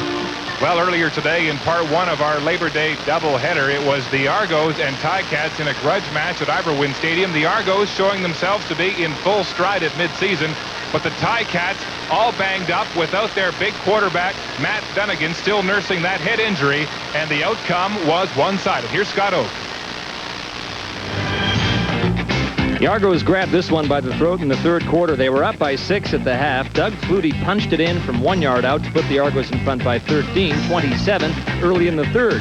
Ticats struggled from start to finish. This is a graphic example as to how Marvin Graves' pass into the flat was picked off by Adrian Smith, who ran it back 46 yards for the major score. The Argos up by 20 now, and the Cat spirit was altogether broken. For hometown flavor, Mike Morielli, second-year Argos slotback out of Cardinal Newman High School in Stony Creek and McMaster University, caught one for 47 yards to set up another major, helping to turn this one into a classic Labor Day rout.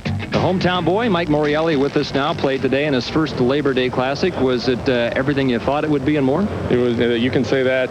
It's nice to come out of here with a win. Now I can finally come home and see my friends and family, not have to hear who's the better team. I think we proved it today. What about the 47-yard reception and being denied the touchdown by about a yard? That hurt? Oh, that hurt big time. I was dying for that touchdown. I thought it was in, maybe that much short. But Doug showed faith in me, wanted to come right back on the next play. We just got it all bungled up. But I would like to have it, but I'll get one later on this year. You'd be happy to know your grandfather told us during the course of the telecast, at the age of 82, nothing, not even you playing for the Argos, will make him switch allegiance from the Ticats. I kind of figured that one out. Right. Mike, thanks for your time. Congratulations. Thank you very much. And so the Argos win it 38-7, their second straight Labor Day win over the Ticats. That's the story from Ivor Wynn. Back to you, Mark. All right, Scott, we've got a good game going here, but coming up right after this one, the World Cup of Hockey, Russia versus the USA in New York City. 9 solid hours of sports this Labor Day Monday here on CBC. And this was the scene, folks, at the end of the first half. There's Edmonton coach Ron Lancaster with referee Ken Lazaruk, obviously hot over that objectionable conduct penalty given to the Edmonton bench.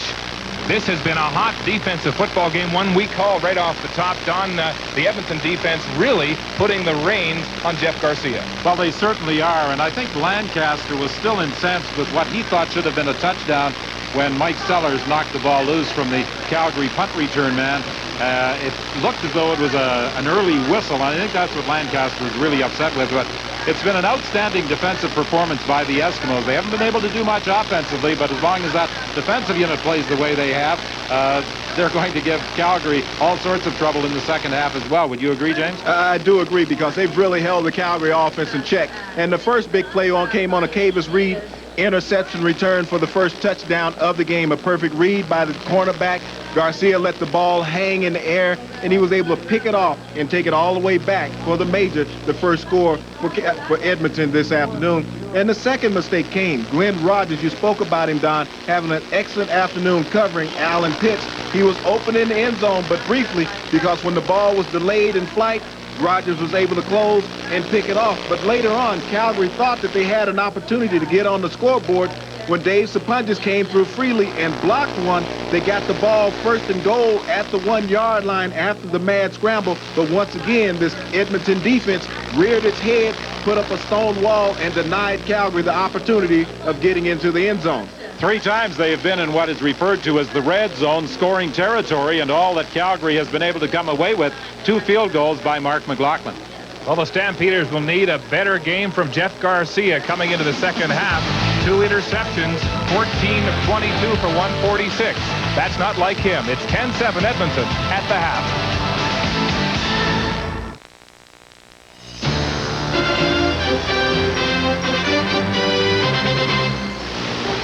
The CFL on CBC. Brought to you by B.F. Goodrich. Show them your true colors.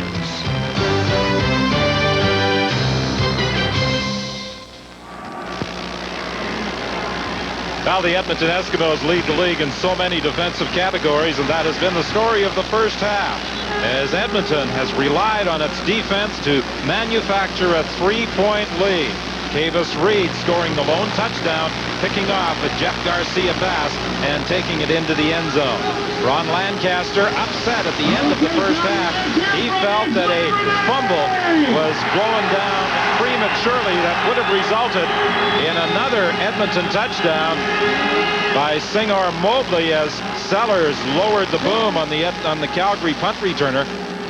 And Wally Buono was a little concerned with some of the developments in the late stages of the first half. It's been an interesting afternoon here at McMahon. It really has, but in a football game, you get about 5 plays that are going to determine the outcome of a football game. And that non-fumble by Vaughn on the hit by Sellers will be a determining factor before this one is over. Blunt will take the kickoff to start the second half at the 10-yard line. The ball comes loose, but the Edmonton Eskimos are able to get it back, it would appear. Although Biggs is seeming to indicate that it's Calgary ball. Russell and Leonard were there to make the tackle, and Edmonton was able to get it back. A 23-yard return by Eric Blunt. Well, heads-up play by Frank Russell on his first play as a Calgary Stampeder, and having a chance of making a big one. Mark Tobert is into the ball game, replacing Nick Mazzoli. Danny McManus has not had much success throwing the ball so far this afternoon. He's only been able to move the team 42 yards through the air. Tobert is in, replacing Mazzoli. The pass over the middle for Collins, and Collins is met and driven back by McClanahan and Delondra Johnson, the two linebackers. Well, you know, this Jerry Collins, you really got to like this kid. This is one of 19, he's one child in a family of 19 kids, and so you know you're going to get a full maximum effort from him every time he touches the ball, because you got to think about when he had to go to the dinner table. He had to fight through a lot, and so that's just like going through a defensive front for him. How about the person who had to prepare the food for that plot?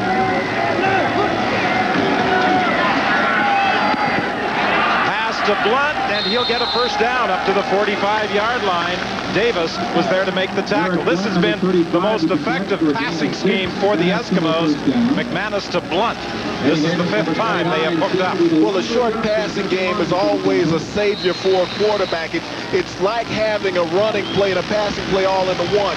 You got the short pass is safe. The ball is a minimal amount of time in the air, and it allows a receiver to run after making the reception. First and 10 Edmonton from the 45. Here's pressure from Will Johnson from the backside, and Pope was coming from the front, and up the middle came Stevenson, and lights out for Danny McManus back at the 37. Will Johnson, we spoke about him on several occasions this afternoon, being the most dominant defensive end in the CFL in the 90s, and once again you'll see him coming off the corner at the bottom of your screen. The closing speed working on Thomas Ram, the big 6'7", 335-pound offensive tackle, but once he got that shoulder dip, he exploded, and Danny McManus was right in his sight. Second and 17 for the Eskimos. They are backed up to their own 38-yard line. McManus throwing deep for Brown down the sidelines. He's got it. Out of bounds, forced out by Jordan. They've been trying to go deep to Eddie Brown, and finally in this second half they click. You had commented on the opening of the game that Eddie Brown would be moved to a wideout, and this time they were able to take advantage of it. Eddie Brown was matched one-on-one on the right side of the formation versus Jordan, a straight fly route. This is legs against legs. Let's see who can outrun who. Eddie Brown won that matchup. Big play, 44 yards. McManus to Eddie Brown. Edmonton 1st and 10 from the 28 of the Stampeders. McManus gives to Blunt. Blunt inside. Will struggle for about 4, maybe 5. Now this is a point this season where Danny McManus has struggled. When he's gotten down inside where he's had a scoring opportunity, he's been very susceptible to making turnovers. This is where he can't take a chance of throwing into coverage. If he's going to pass it, make sure it's a safe pass. McManus has been the target of some criticism in Edmonton this year. Some thought that the Eskimos should have gone after Damon Allen. We're also talking about David Archer as a possible quarterbacking candidate for the Eskimos. Baker makes the catch, and Coleman catches Baker. I guess if you're making a safe pass, a pass for no yards is about as safe as you can get. But that time, he should have been looking more over the middle. They only needed 5 to pick up the first down. He made a 40-yard throw, and he came up with no yards on the play. I have a hard time recognizing where that's a positive play for your quarterback. Sean Fleming, who has kicked 1 field goal this afternoon, will attempt a 31-yarder. He hasn't missed since returning to the Edmonton Eskimos. He re-signed with the team, a 2-year contract as a free agent on the 31st of July, and he continues to be perfect, 10 for 10 since returning, and with 11:28 remaining in the 3rd quarter, the Eskimos lead by 6.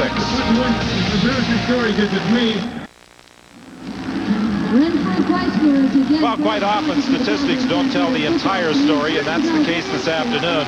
Even though the Edmonton Eskimos have only 39 net yards, they lead this football game by 6 points thanks to the inspired play of their defensive unit. They have been brilliant this afternoon. Anderson, the ball carrier, shut down at the line of scrimmage. And the Eskimos lost their center, veteran Rod Conop, in the first half. He was late coming out of the dressing room, just now coming back onto the field. He had an ice bag on his knee when he went to the dressing room. No longer is that ice bag in place. I wonder if he is thinking of coming back into the ballgame. I doubt it, because he was hopping quite slowly on that leg coming out. I think he's coming back far as from a coaching tool to help out Groenewegen, who has moved into the center position. Travis Moore on the sidelines, and in the battle with Frank, the Edmonton defender is able to knock it away. Well, I think when we go back to those first half statistics, when we looked at them and showed how misleading that they were, Jeff Garcia had not been sacked in the last 2 games coming into this Labor Day Classic. He went down 5 times in the first half. The pressure from the Edmonton front, and you see right there as Frank is battling more for the football on the play. A lot of that is brought about because of the pressure. Quarterback will start throwing the ball high. 35,314 watching the action this afternoon at McMahon Stadium. And in the second half of our CFL doubleheader on CBC television, we hope you're enjoying it wherever you're looking in. This is Shalon Baker on the return. There is a penalty flag, and that may negate a pretty good run back.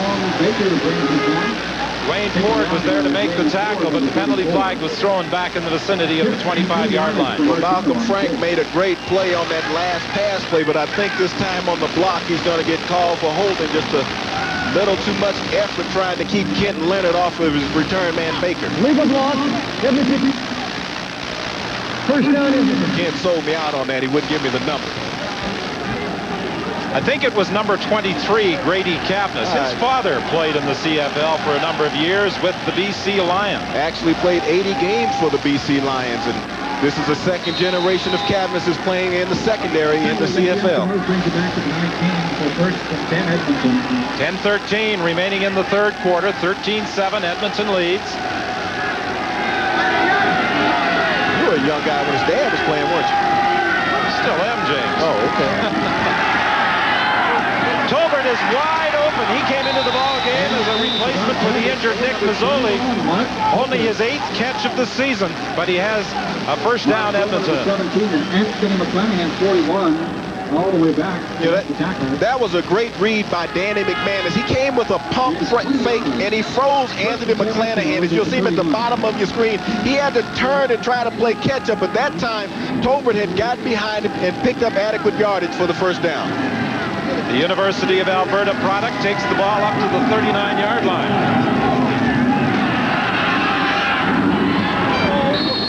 McManus was looking for Flutie. Flutie got turned around, and the pass falls harmlessly to the turf. It will be 2nd and 10, Edmonton, with 9:21 remaining. Frank Spaziani, who is the defensive secondary man for the Calgary Stampeders, continues to shout out instructions. He was saying that what Edmonton may have seen on tape from Calgary in previous games, they would get a different look from his secondary this afternoon, and I think for the most part they have. Well, I mean, if you look at McManus's numbers, he really hasn't had a lot of success.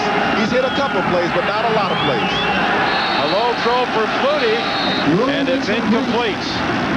And the official had a lot of help from 3 players in red jerseys making the decision. He had a lot of help from about 30,000 wearing red up in the stands also. And that was a very tough play there for McManus not to complete.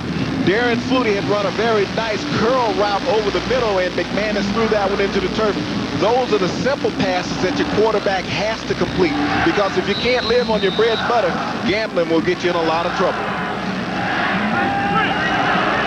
Harper stands at the 25-yard line. He's already had 1 block this afternoon. Pressure again up the middle. Biggs was trying to get through. Vaughn takes the ball back at the 20-yard line. Vaughn gets a couple of blocks, dances towards the sidelines.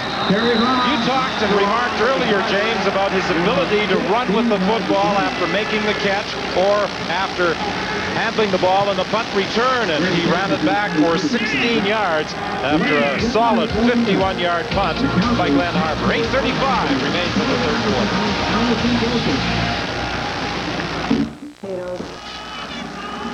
We'd like to take this time to give a special Labor Day salute to this man, technical producer Jimmy Preston, doing his last game for CBC Sports after 28 years of yeoman service on everything from Hockey Night in Canada to the CFL on CBC. Jimmy, you rolled up your sleeves every time, and it's fitting you're going out on Labor Day. All the best in retirement. Whit? Yes, we echo those sentiments. A battle for the football, and the man in red, Travis Moore, comes up with it.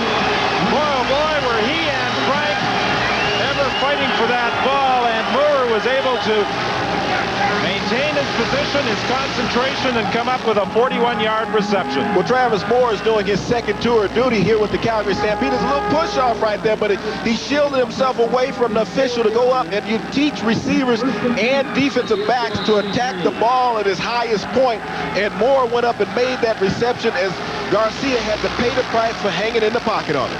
Benny Goods was just a fraction of a second late in arriving and looking for his 10th quarterback sack of the season. First and 10 Calgary from the 34-yard line.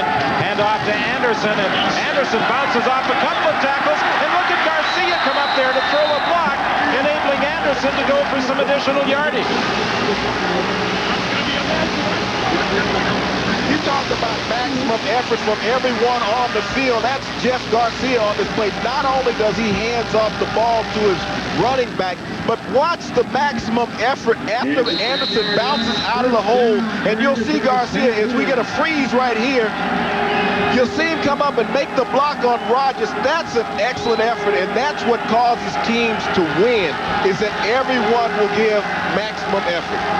It's a first down, Calgary. Garcia operating from the shotgun. Wally Buono may have said, don't throw too many of those blocks, Jeff. Do what you do best. Run with the football or throw it. He ran that time for a gain of about 4 when he couldn't find a receiver open. Well, sometimes you get a little bit hyped and you come back and you really want to make something big happen the next play, but you got to take your hat off to your quarterback, the young man Garcia, who'll come up and lay a block like that. You like to protect your quarterback, but he came up and he gave, like I said, maximum effort trying to get his running back the extra running yards. They spot the ball at the 20. It's a gain of 3. A little bit last year that he didn't get introduced as the starting quarterback on Labor Day. One play for Flutie before he stepped in and led Calgary to a win, and he's trying to lead Calgary to a comeback in this second half as Stampeders is on the receiving end of the throw. Plus makes the tackle. You talk about the consummate professional in Dave Stampeders.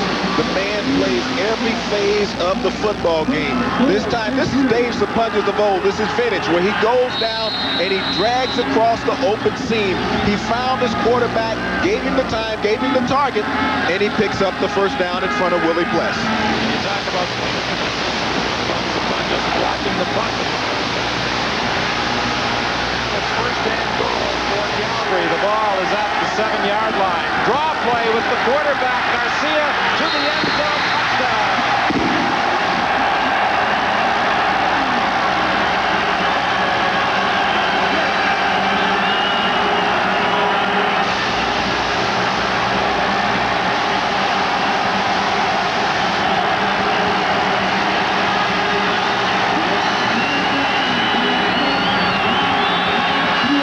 That horse was thinking he might not get a workout for a while today. Last year, they almost ran him to death out here.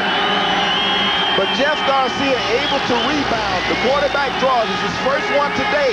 Edmonton's been sending a lot of pressure. He found the open seam.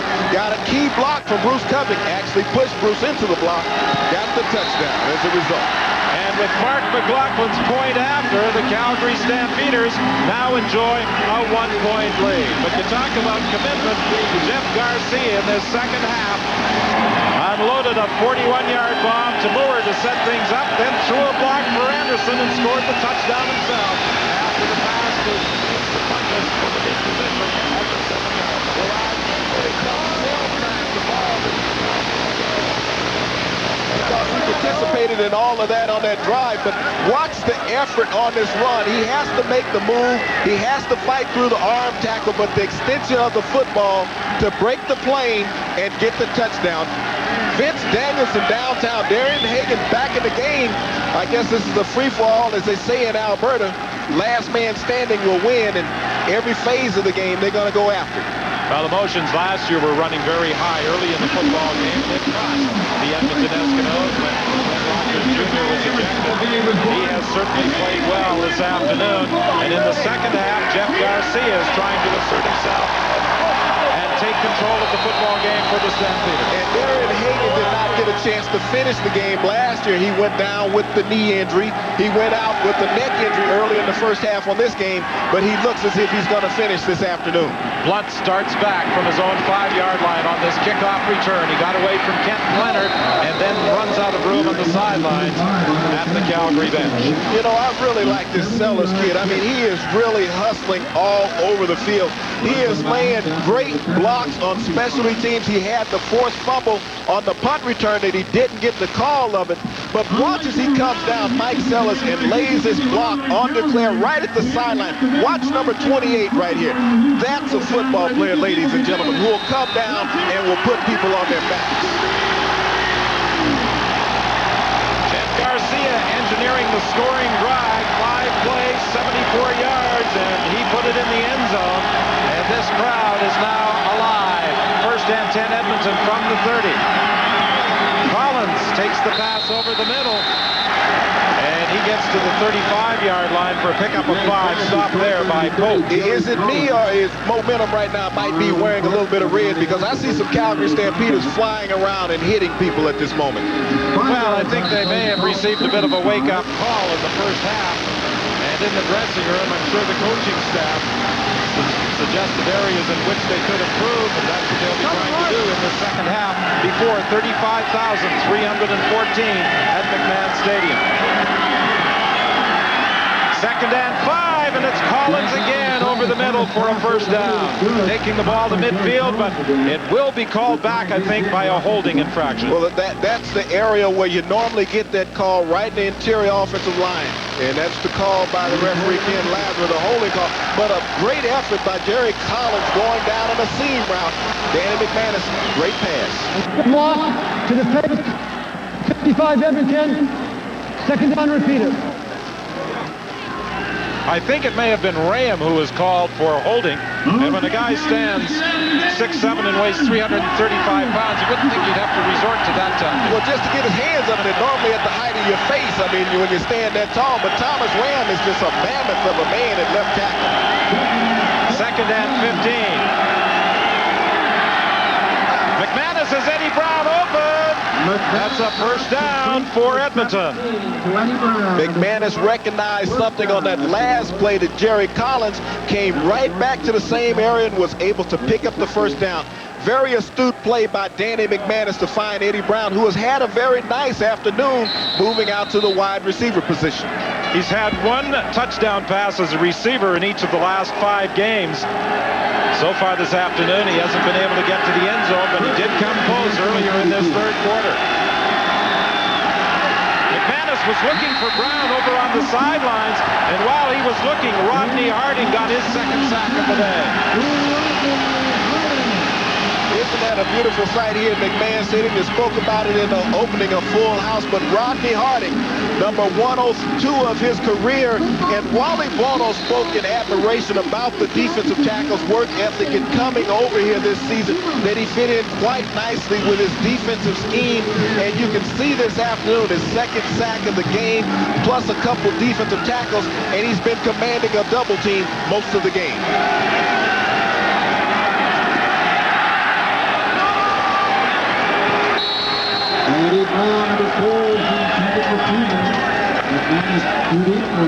And just to touch back on Harding, you spoke about him being double-teamed most of his career.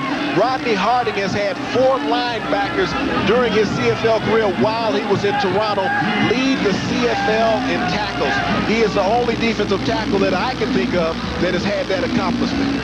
Well, when 2 men are taking care of Rodney Harding, somebody is going to find some room to make a tackle, and Rodney Harding has done his job up front for the Calgary Stampeders, and he provides leadership in the locker room. That's something else that Wally Guano talked about. And the defensive scheme is not always making the plays, but allowing others to make the play. Vaughn takes the ball at the 25-yard line, looks for some blocking help, stays on his feet. He's the kind of guy who could make you miss in a phone booth.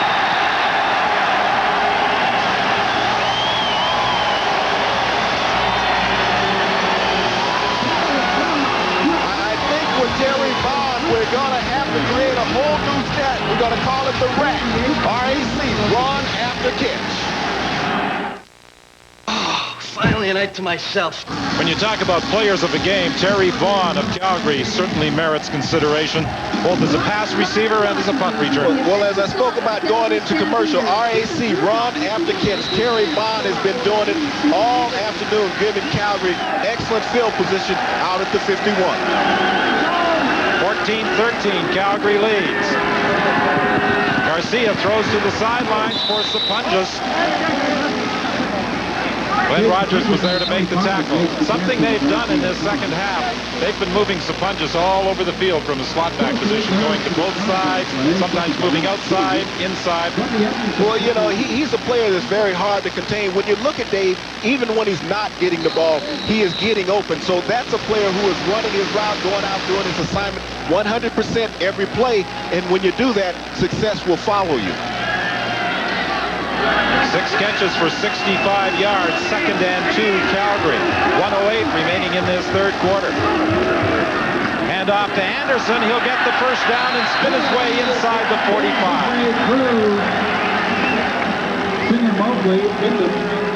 That's Anderson's best run of the afternoon, Don. Not only does he run the ball well, but he also blocks very well. And that's something they were a little surprised with his blocking ability for a man of somewhat slight stature. Well, he's a hungry ball player, and he has a lot of explosiveness, and he does it in all phases. He's only 5'8", but he packs 205 pounds onto the frame, and he can take on those blitzing linemen. He'll have to take them on here, and he manages to as Garcia unloads quickly to Moore. Number 83 makes the catch at the 40-yard line. He smothered it there immediately. Anderson had Leroy Blue coming from the backside, and he had to pick him up.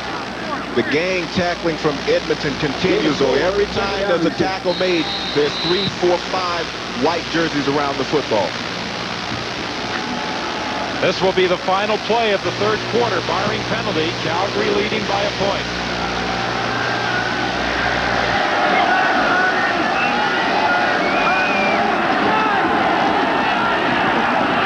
Garcia is forced to pull it down and try and run for a first down, and he does.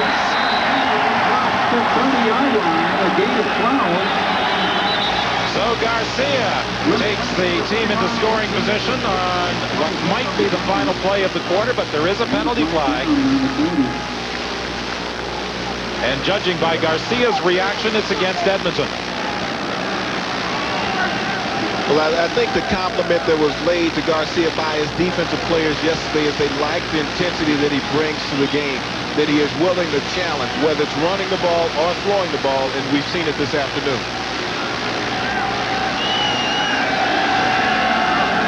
Lazarick explaining the options to Jeff Garcia. You can have the ball way up here or back there. That is the final play of the third quarter, and Calgary leads by 1 with 15 minutes remaining.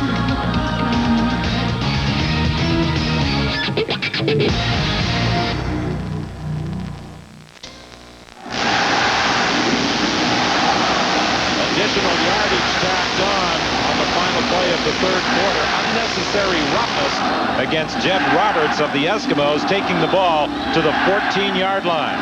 So to start the fourth quarter, it's 1st and 10, Calgary from the Edmonton 14.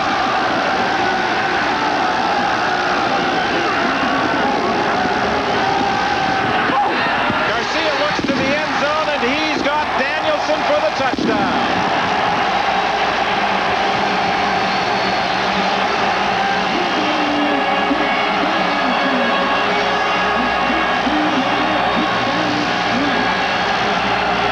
Second touchdown of the season for Vince Danielson, but it's a big one to open the fourth quarter. Danielson has quietly grown into a very promising slot back, former quarterback at UBC, but a very fine compliment to this receiver corps in Calgary. Well, in his final year at college, he decided to move to a slot back position, figuring he had a better chance of making it in professional football as a receiver rather than a quarterback. And the Calgary Stampeders are utilizing his skills as a pass receiver. He comes in as the fifth man in their pass receiving formations, and with the point after by Mark McLaughlin, the Stampeders now lead by 8. You know, his former quarterbacking skill leaves a lot of advantage for him when he's reading a defense. He'll go down, you'll catch him at the top of your screen, but he breaks off the route and he comes back. Once he recognizes the coverage, sets down Garcia, has a perfect target right in the corner. Touchdown strike for Danielson and Garcia. And he settled down about a yard just inside the flag down in the corner. Pretty tough to defend against that. You know, he can read as well as Garcia can going down the field, and so he has that added advantage, and that's a great weapon to have when you're a receiver. Drafted in 1994 by the Calgary Stampeders, Danielson's second touchdown of the season, as Calgary leading at 21-13.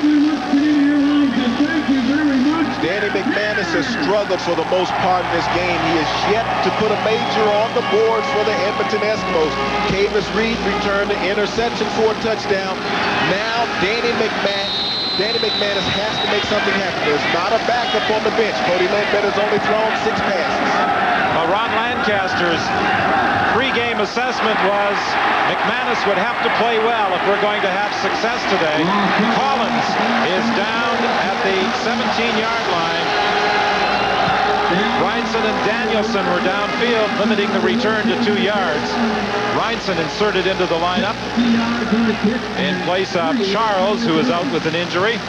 And his role is basically on special teams, but he is making the most of that opportunity. But how about Vince Danielson just scoring the touchdown to give Calgary an 8-point cushion, but coming down with Reinson to help out on the tackle on the next play of the game. Right there, Vince Danielson.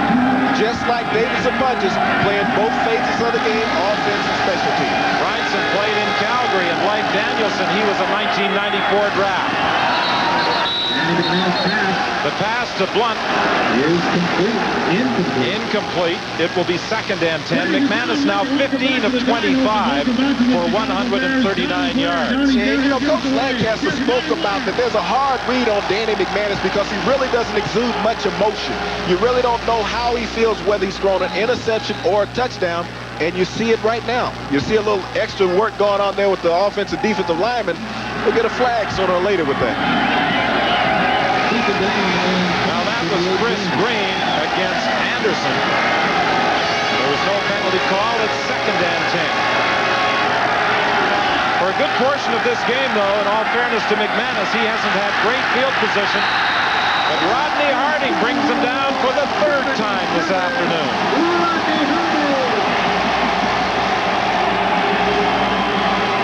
What the Calgary players were saying about McManus. We know where he's going to be because he doesn't have great running ability. And that's a big help for a defensive lineman when you have a quarterback who can't outrun you. And Rodney Harding being around 12 years, there's not many people he can still outrun, but Danny McManus, he just proved, was one of them for his 3rd sack of the afternoon. An outstanding performance by Rodney Harding in this Labor Day contest. His 1st in Calgary, he spent 10 in Toronto. McManus lost his shoe as he was trying to get away from Harding, and now Harper is standing back at his own 1-yard line for this 3rd down kick.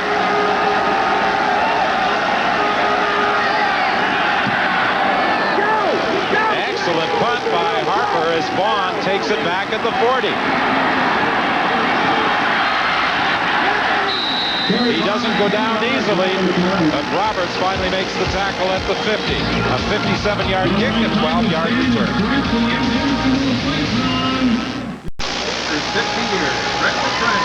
Welcome back to McMahon Stadium. The Stampeders up 21-13 here in the 4th quarter. On the sidelines, the young man who's got all kinds of interest in this province, Don Blair, the Heck Creighton Award winner last year with the Dinosaurs. Talk, Don, that you had talks last night with the Eskimos. How close are you to signing with them? Well, hopefully close. I mean, obviously, it's out of my hands. My agents are taking care of it. I think they're getting close. Originally, I was kind of down a little bit because I wanted to get in as quickly as possible, but it takes time. Sometimes you could be a long way away, and it's just a matter of a couple of days, I think, right now. You're back from the NFL Chicago Bears training camp. You had a good camp down there. What do you want for a future in pro football? Is it the CFL? Well, I just want to contribute. I think right now, I think the CFL is going to provide me an opportunity to play. The NFL, you know, I think it's a great league, but for me, I would be probably a third down type receiver down there, and you know, I did things that I think they're impressed with, but I'm also going to take a year or two to develop. So I like to play, and I think right now it's important to me to get in the lineup. So if I can contribute, that's kind of where I want to be. More talk scheduled tonight. I understand you think you might be at practice next week. Well, I hope so. That's Marshall's kind of put that in my mind that we might be there next week, and hopefully this week would be great. You know, just like I said, the sooner the better. All right, Don, thanks very much. Thanks. Don Blair, a great football player that a lot of Albertans will look forward to seeing in a CFL uniform, maybe in Edmonton. Whit?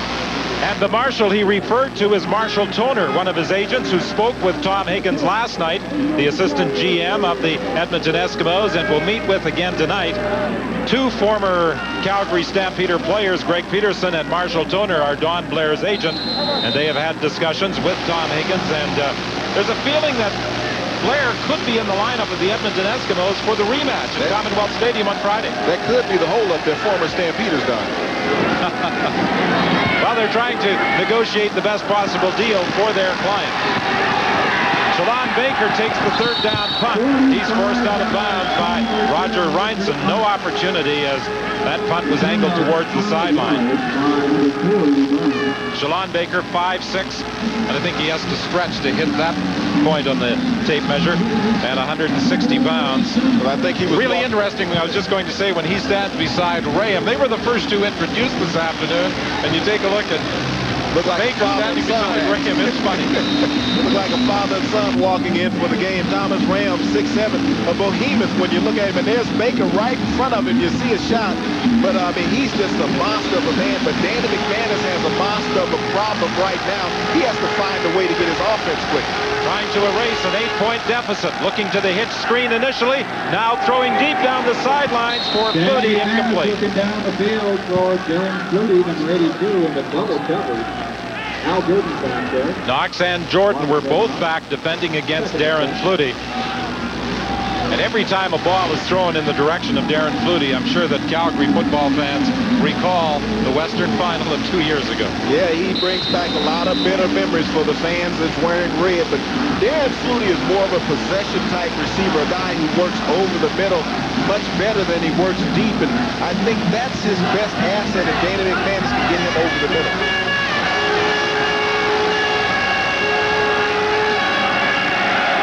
Swinging it out to Blunt. Blunt looking to pick up a first down. He'll get it and more. He ran out of room in the sidelines. A late hit on Blunt, it appeared, but there's no flag. How many times have we seen that this afternoon, though?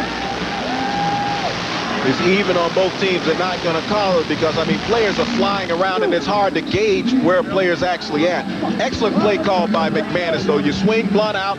Johnson, that's what you want, is to match up with the linebacker with your tailback. And he pulled up at the last moment and Knox didn't gauge where he was. Proper call with no flag, proper non-call. Blunt has been the man McManus has looked to most often this afternoon in the Edmonton passing attack. It's 1st and 10 from the 45.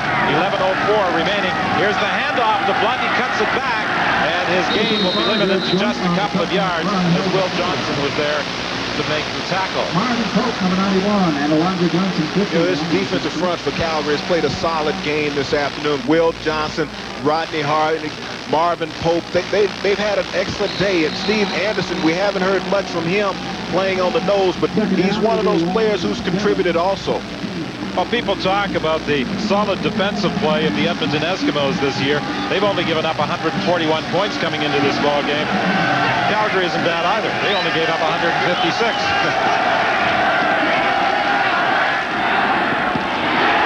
We talk about the timing patterns, and this one is picked off by Kenan Leonard. McManus is going to throw those timing patterns, and if there's someone between he and the receiver, it can go the other way, and that's what Kenton Leonard just did with 10:16 remaining in the football game. And Calgary in front by 8.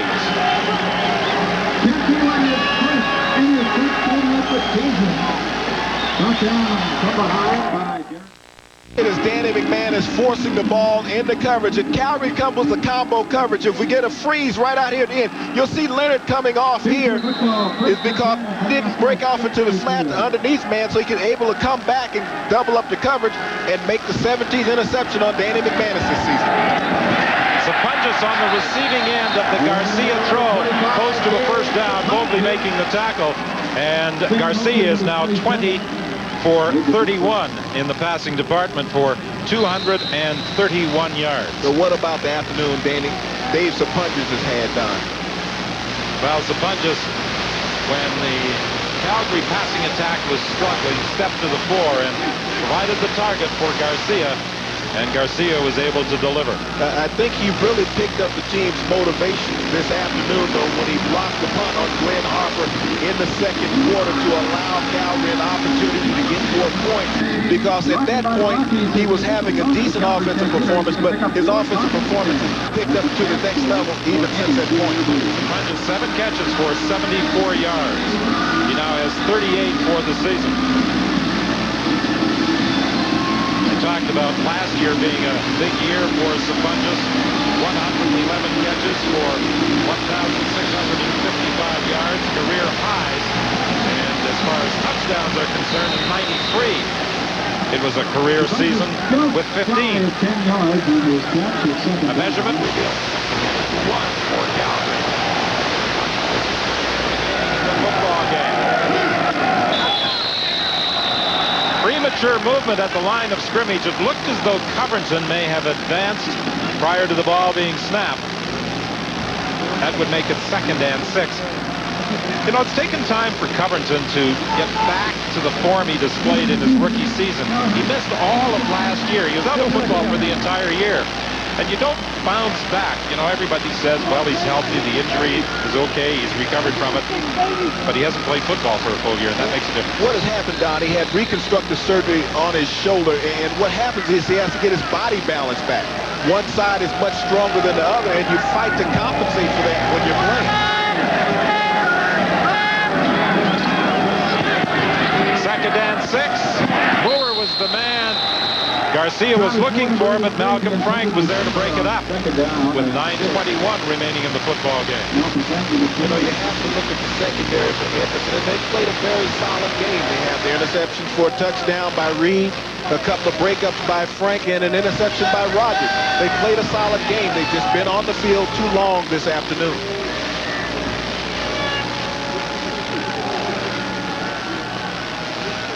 Well, the Edmonton Eskimos aren't out of this football game, but Danny McManus has to generate some offense with 9:16 remaining and his team trailing by 8 points.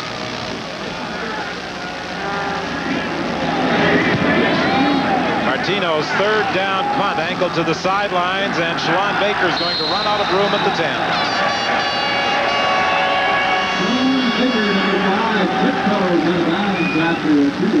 A 41-yard punt, 3 yards on the return. Earlier today, you saw Toronto defeat Hamilton. You're watching Calgary, Edmonton, and tonight it's hockey. Russia versus the United States, the World Cup of Hockey from Madison Square Garden, and that will follow our football telecast from McMahon Stadium. A busy sports day on CBC television. As a matter of fact, it's been quite a weekend with the Vancouver Indy yesterday, hockey last night, a squeaker for the Canadian team, 3-2 over Slovakia. What happens tonight in the game between Russia and the United States will determine where Canada finishes. McManus over the middle to Collins. The short passing game is about the only effective weapon that the Eskimos have had with any consistency. Well, when you look at their passing attack, they basically play with 2 tailbacks in the backfield. So you can get a lot of mismatches on linebackers, and Jerry Collins has played tailback in this league with Ottawa, and he is a guy that you want to get out. McManus has to utilize him. The man they do miss back there, though, is Tony Burst because of his blocking abilities. He wanted cleared to play today, but the doctors wouldn't give him the green light. They hope he'll be back for the rematch on Friday. Over the middle again. And this is Flutie, the possession receiver, giving Calgary or Edmonton a first down up at the 41.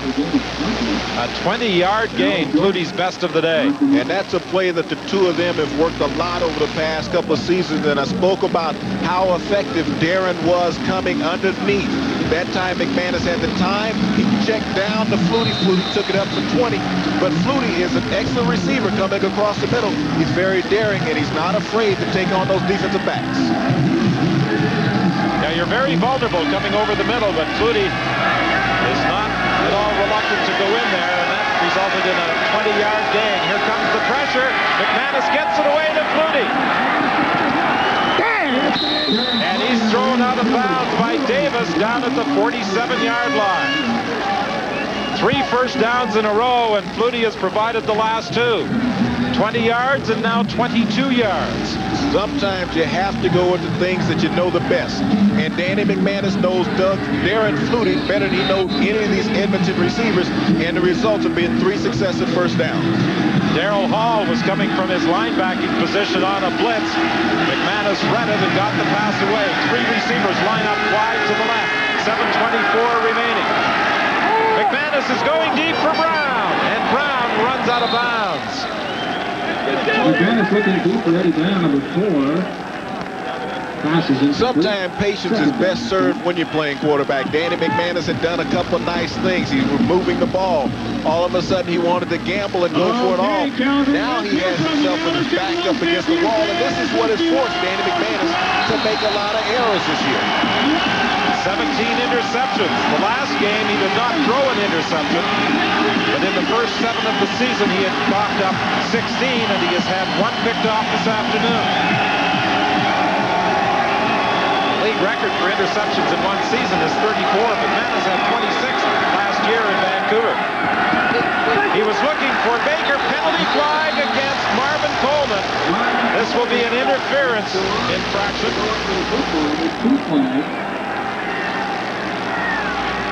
Well, that is the first time that I can recall that he's decided to challenge Marvin Coleman, and he goes after Shalon Baker, the smallest of his targets. Marvin Coleman comes over the top and gets the interference call, keeps the drive alive. Baker last year had a sensational rookie season for the Eskimos. Number 17, non-delivered. First down, Edmonton. Coming into the game this year, Baker had caught 23 passes, 27 yards. What's the difference between deliberate and non-deliberate on pass interference when you knock down the receiver? I don't understand that. Guess you don't slug him in the mouth. Oh, okay. Last year, Baker had 79 receptions for 1,156 yards. The blitz was coming. The pass is picked off. And Coleman will take it the distance.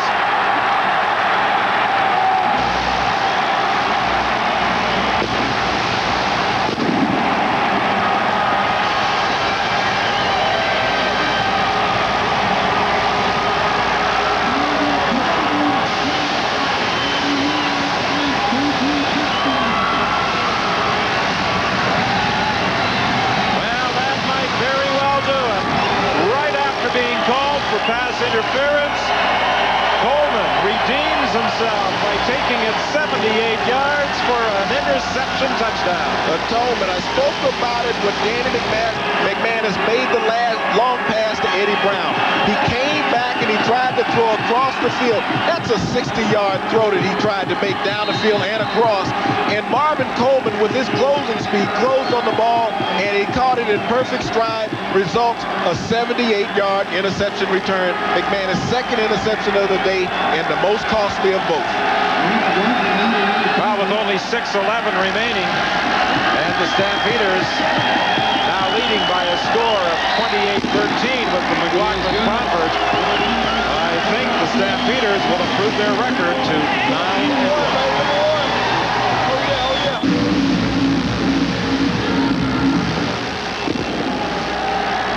Well, this this is somewhat reminiscent of what Marvin Coleman did to the Hamilton Ticats last year in the playoff game, and about the same time in the game when Hamilton seemed to be in contention, Coleman picked one off and took it the distance. And you couldn't have came at a more opportune time, and right there we get a little free CBC advertisement in the background, but Marvin Coleman makes plays. He's a great punt returner, he's a great cover man, got the penalty, got the atonement. Collins takes the ball at the 10-yard line. Collins bounces off a tackle for about an additional yard up to the 33-yard line. Now when Shalon Baker came over to the bench following the Coleman interception return for the touchdown, he and Rogers were really having a heated exchange. I don't know what that was all about, but there was quite an exchange of words over at the Edmonton bench, and I think some of the coaches had to step in and separate them. Well, you know, you got a lot of frustration when you look at the fine game that Edmonton's defense has played this afternoon, and he probably felt that Baker should have come back after that ball and made more of an effort for it, but you know, Coleman made an outstanding break on it, and I really don't think he had a chance with Coleman making the move, as we see Raymond Biggs down on the field, a linebacker from New Mexico State, a backup linebacker for the Calgary Stampeders, third-year player. He leads the team in special team tackles with 10. Ron Lancaster has to be concerned with not only what is taking place on the field, but what just occurred over on his bench, and I'm not really sure what that was all about. I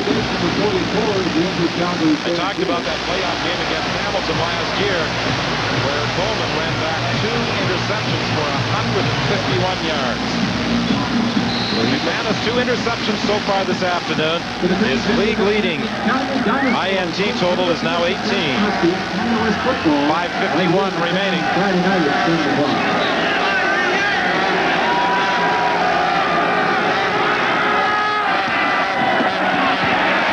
Takes the pass and will pick up about 3 yards. Well, you can't rely on your defense to do it all. And this Edmonton Eskimo defensive unit has really played well this afternoon. But Ron Lancaster said yesterday, we're going to do anything against Calgary. Number 14 has to do it. Most pivotal position in all of the CFL. So much rides on a quarterback's shoulders. And when you have a quarterback of limited mobility like a Danny McManus, he has to be very sharp with his passes. And he has not been this afternoon. 2nd and 7, Edmonton. Little swing pass to Collins. And Branahan was ready for it, and Edmonton will be forced to kick it away. Anthony McClanahan led the tackles for Calgary. When you're forced to throw the ball and you're only throwing little swing passes out of the backfield, you have to go vertical, and vertical by going in between the numbers and the hash marks. Danny McManus had some success in his last drive. This time he went away from it. Now on 3rd and 5, he has to go for it. Well, they are gambling with 4:56 remaining, and why not? Calgary didn't have the right field. They didn't have the right alignment out there. I think they were trying to call a timeout. Well, when you got 15 players on the field defensively, it's hard to have the right alignment. They were anticipating a 3rd down punt. You're from the the kingdom of King Ralph and a great football province. Let's hear the two-line football team. He moves up to talk to his secondary unit as Greg Newhouse and Ron Lancaster discuss what they will do. Calgary drew first blood with Mark McLaughlin kicking a field goal, and an interception return by Cavis Reed put Edmonton in front. A 46-yard field goal by Fleming made it 10-4. McLaughlin ended the half with a field goal. In the 3rd quarter, it was Fleming again for a 13-7 lead for Edmonton. And then it was Garcia with the touchdown, followed by a touchdown by Danielson. The interception returned by Coleman. And this 3rd down gamble fails as McManus was looking over the middle for Collins, and Calgary will take over. It was Danielson, a 14-yard reception that made it 21-13, and then the 78-yard interception returned by Coleman has Calgary in the position that the scoreboard now shows 28-13, leading Edmonton. And with Edmonton turning the ball over on downs, you don't see the life in the Edmonton defensive players that you saw in the first half and the third quarter. They don't have that bounce in their step right now. Even though the game is not over, they know in their minds they put a lot of effort forth and they haven't had any support from their offense.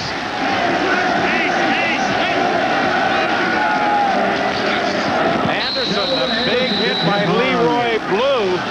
And you talk about the defensive unit. Although they are trailing by 15 points, there's no quit in the likes of number 89, Leroy Blue. The Bishop's product, who is one of the better outside linebackers in the CFL, as you saw him blow across the line of scrimmage and just plant Anderson in the backfield for a loss on the play.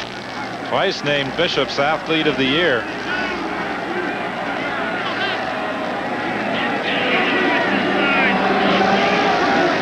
Of 2, it's 2nd and 12 as Garcia operates from the shotgun. Garcia is going to run it. He made Malcolm Frank miss, and then he's taken down out of bounds at the 29-yard line, about a yard short of a first down.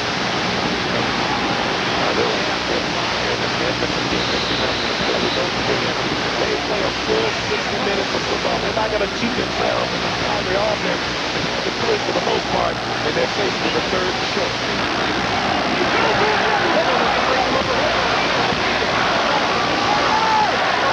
Willie Pless was slow in getting to his feet, and the trainers come out, and Pless is having an exchange of words with some players.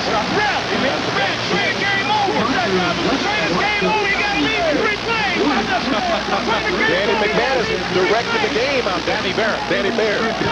They both played BC. I got confused. You can't do that.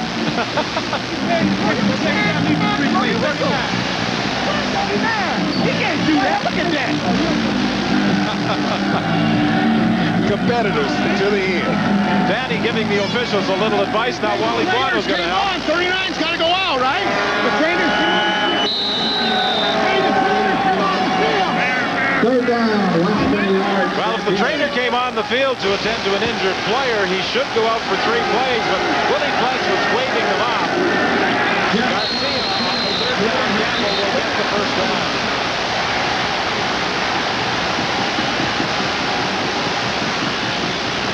You kind of wonder whether Wally Buono is giving any thought at this juncture of the football game to inserting Danny Barrett into the quarterbacking position in place of Jeff Garcia.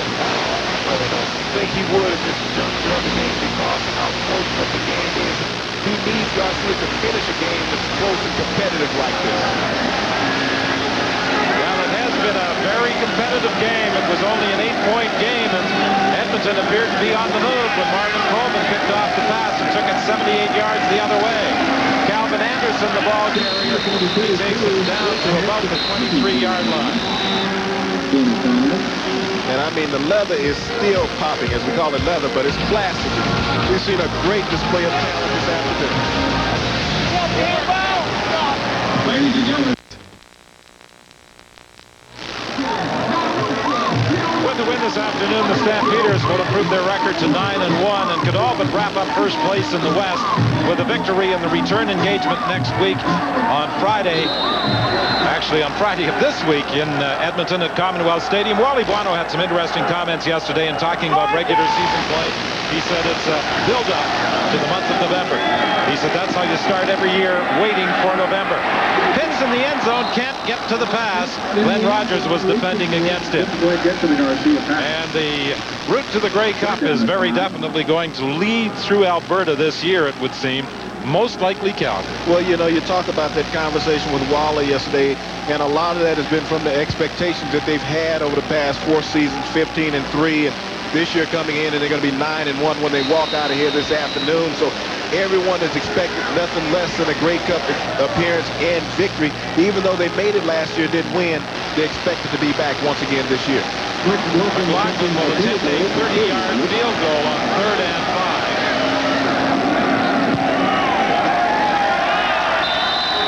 Almost routine for Mark McLaughlin. In his first season in the CFL, he did not score 200 points, but he has done it in 8 seasons.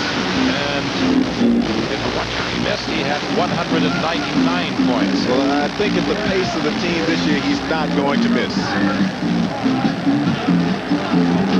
2:34 is the time remaining. It's 31-13. Calgary leading Edmonton.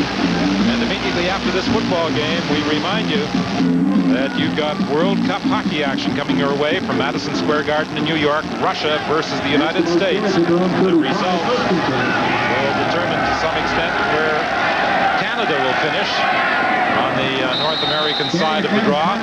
I know that it would be throwing him to the wolves right now, but you have a young quarterback in Cody Ledbetter over there on the bench for Edmonton who really doesn't have any CFL experience. Danny is your only experienced guy. If Danny was to go down, unfortunately, Cody would have to get some playing time. Would this be a proper time to put him in under pressure like this? Even though this game is basically out of hand, he needs to get some reps at the quarterback position. Well, he hasn't had many opportunities to throw, this product of New Mexico State. And McManus is going to remain at the controls on 2nd and 10. And this is almost intercepted by Kenton Leonard. Pass intended for Kenton Leonard. He just about 20 of the 31 Calgary points this afternoon have been scored as the result of turnovers. None bigger, though, than the 78-yard interception return by Marvin Coleman. You know, you look at McManus's 18 interceptions after that last pass was dropped. You got to think about how many of them he's had dropped by defenders. That ball hit Leonard right in the face, and I think that he was looking goal line prior to making the interception, setting up his blocking, and that's the reason why he dropped that one. You mentioned earlier about McManus never showing much emotion, whether it's an interception or a touchdown pass. Not much change in his expression. Vaughn takes the ball at the 22.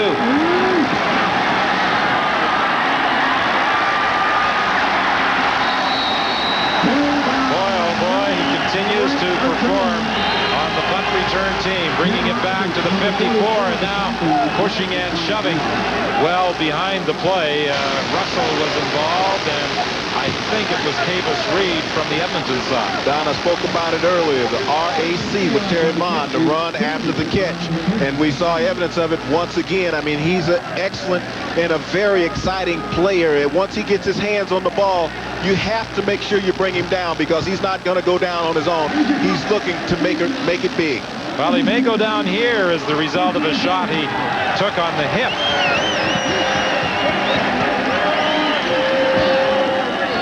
Therapist Pat Clayton moves onto the field to tend to Terry Vaughn, who has really had a strong game this afternoon. The second-year player out of Arizona has done his job as a punt returner in particular, and also as a pass receiver. He has provided Calgary with excellent field position off of his returns, but even more the inspiration for the offense when he's made receptions, his determination to pick up the extra yardage. He was something of a surprise 1,000-yard receiver for the Stampeders last year in his rookie season with the organization. He did it very quietly. You know, you just didn't realize because you had Sapunjas and Pitts having such great years, and you turn around all of a sudden Terry Vaughn had snuck into that 1,000-yard receiver category. Garcia continues to quarterback the Stampeders. He gives to Anderson, who fell almost as soon as he got the ball, and Willie Pless came up to make sure he stayed down. You're going to get a spearing call on this play, and this is a perfect call on the play. He was down. All you had to do was fall on top of him, but Willie Pless came in head first, and that helmet can be used as a weapon.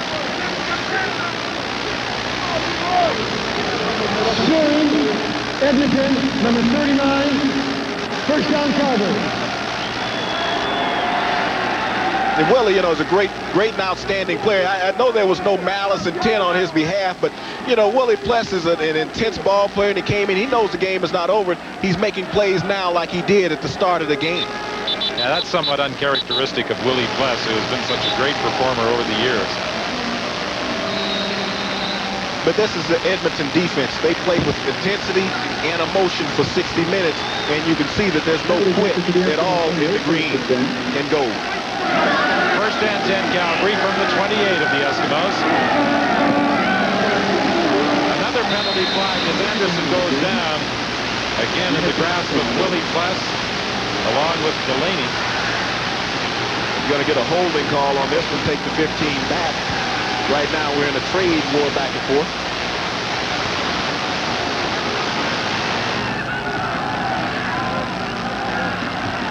(31-13) with 2:03 remaining in the fourth quarter. The Stampeders leading the Edmonton Eskimos. And for the first half of this football game, these Calgary fans were wondering if the Eskimos were going to score one of the big upsets of the season. A team with a 6-3 record against an 8-1 club. And Ron Lancaster's... We know it was a mistake. Ron Lancaster's team came up with a solid defensive effort in the first half. And to remind everyone, World Cup hockey follows immediately following this football game. The United States against Russia from Madison Square Garden in New York. Anderson breaks the tackle, goes the other way. And Eskimo players are there to knock him down after a gain of about one. A lot of hard work to pick up one. It is. You talk about this game today. I think you have to take your hat off to Greg Newhouse, the defensive coordinator of Edmonton, and the defensive players on that side of the football for Edmonton. They played an outstanding game, holding this high-octane offense in check for the most part. A couple of mistakes by Danny McManus and the Edmonton offense really gave Calgary the advantage in this one. This will be a much longer bus ride back to Edmonton than it would have been had the Eskimos been able to sustain the pressure they were able to exert in the first half and take a victory with them. Hunter is after Garcia, and he'll throw him down over the far side of the field. 35,314 watching this action on a beautiful Labor Day afternoon in Calgary. You know, one other point, Rick. Great teams take advantage of the opportunities and turnovers when you give them to them, and that's what Calgary did today. Field goals, and they got touchdowns out of it. Stampeders will keep pace with the Toronto Argonauts, the #1 team in the East. The Argos this afternoon defeating the Hamilton Ticats by a score of 38-7 to improve their record to 9-1. And that's what Calgary will have in 1:31 here at McMahon Stadium as Mark McLaughlin tries a 44-yard field goal. He's been good on all three attempts.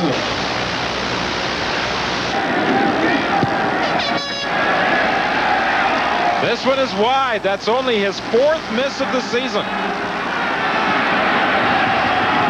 Eddie Brown comes out of the end zone and steps out of bounds at the 8-yard line. Well, you know, you talk about Calgary keeping pace with Toronto. It's nice to see the balance once again back in the East with the Toronto Argonauts having a 9-1 record. There are three teams in the East that won't think it's very balanced. Montreal, Hamilton, and Ottawa. Montreal at 5-4, Hamilton now 4-6, and Montreal 5-5, pardon me, and Ottawa with a 2-8 record. Saskatchewan at Toronto next Sunday on CBC television. Game that starts at 1 o'clock. Saskatchewan coming off a big win yesterday over the Winnipeg Blue Bombers. A badly needed victory over the Bombers at Taylorville in front of 27,000 yesterday. Eddie Brown is the man that McManus was looking for. It will be 2nd and 10. And again, for all you hockey fans watching CBC television, we remind you won't miss a thing. World Cup hockey action will come your way from Madison Square Garden immediately following this football game, Russia and the United States. Sig Gucci, the new owner of the Calgary Stampeders, a man who doesn't spend a lot of time around McMahon Stadium, unlike his predecessor, Larry Rickman. But he has a great understanding and admiration of the CFL and a lot of respect for the teams and the players of this league. Wally Buono was saying he very rarely hears from Sig. Flutie makes the catch for a first down up at the 27-yard line. He was saying the owner may phone him after a game and say congratulations, and he said then I won't hear from him again for another week. I guess as long as you keep on winning, there's no need to call. That's the way it should be. An owner should own a team, and management should run the team. And Wally Buono is the management and coach of this team, and no one has done it better here in the 90s than Wally Buono. St. Gucci is talking about going public with the Calgary Stampeders next year. Here he comes, number 30. Collins on the receiving end of the throw, tackled by McClanahan. You know, Darren Flutie, after that last reception, has quietly put himself together a very nice game here this afternoon. You know, he's been slow somewhat coming into this game. His numbers are down over the past couple of years, but, you know, he's come out, he's been averaging 78 receptions over the past 3 seasons, 1,100 yards. Right now, he seems to be rounding back into form. A large contingent of fans from Edmonton made the trek to Calgary. They were quite enthused in the first half, but they're heading home disappointed for a 4th consecutive year in this Labor Day battle between the two arch rivals from the province of Alberta. Eric Blunt on the receiving end of the throw for a first down at midfield with 48 seconds remaining. Well, the roads are the great McMahon Stadium in the Western Division of the CFL, and it seems to be no change this season. This machine is functioning on all cylinders right now. Blunt forced out of bounds by Coleman. These teams meet again Friday night at Commonwealth Stadium in Edmonton, and all the animosity, all the emotions that we have seen this afternoon will, I'm sure, be in force again at Commonwealth. You know, the tough part, though, is how is Edmonton going to find some offensive productivity down there. That's the key. They really struggled for the most part this afternoon. How do you get back home? Rocco Romano saved a dime on a phone call. How do you find a way to get this offense? Danny McManus has struggled. He hasn't shown any signs of coming out of his doldrums, and he has to face the same defense with some changes next week. Eric Blunt on second down, and Blunt takes it to the 30-yard line. And this will give the Edmonton Eskimos something to build on what they have done in the final stages of this 4th quarter for the rematch at Commonwealth Stadium on Friday. Well, this is what they can look at. The runs by Blunt, the short passes by McManus, the Flutie and Collins and Blunt, and try to incorporate that early in next Friday's contest. First and 10. McManus looking to the end zone for Baker, incomplete. Again, Coleman was defending against him. Baker won one battle with a pass interference call against Coleman, but Marvin responded on the very next play by taking it 78 yards on the interception for a major score. Shalon Baker's an excellent receiver, but when he's playing against the larger defensive back, you have to make sure that you get a lot of loft on the ball because it has to come through a short drop zone. It has to drop over that defensive back and into the diminutive one, Shalon Baker's arm, so you put it on a rope throwing it to him. 1981, the last time these two teams did not meet in a Labor Day game. And for the last 4 years, the Calgary Stampeders have prevailed. Darrell Hall almost intercepted the pass. Alondra Johnson there as well. Eddie Brown was the target. And I talked about it a bit earlier about the passes that McManus has had dropped by defenders. Darrell Hall, like Kent Leonard, had one slip through his hands. Very fortunate that wasn't number 20 on the year. 19 and 20. Stu Laird, the fireman, was looking a little bit like Darth Vader there. Now, last year when they had the Stu Laird Appreciation Night, many thought it was the end of his career, but he went to Wally Buono this year and said he wanted to play again.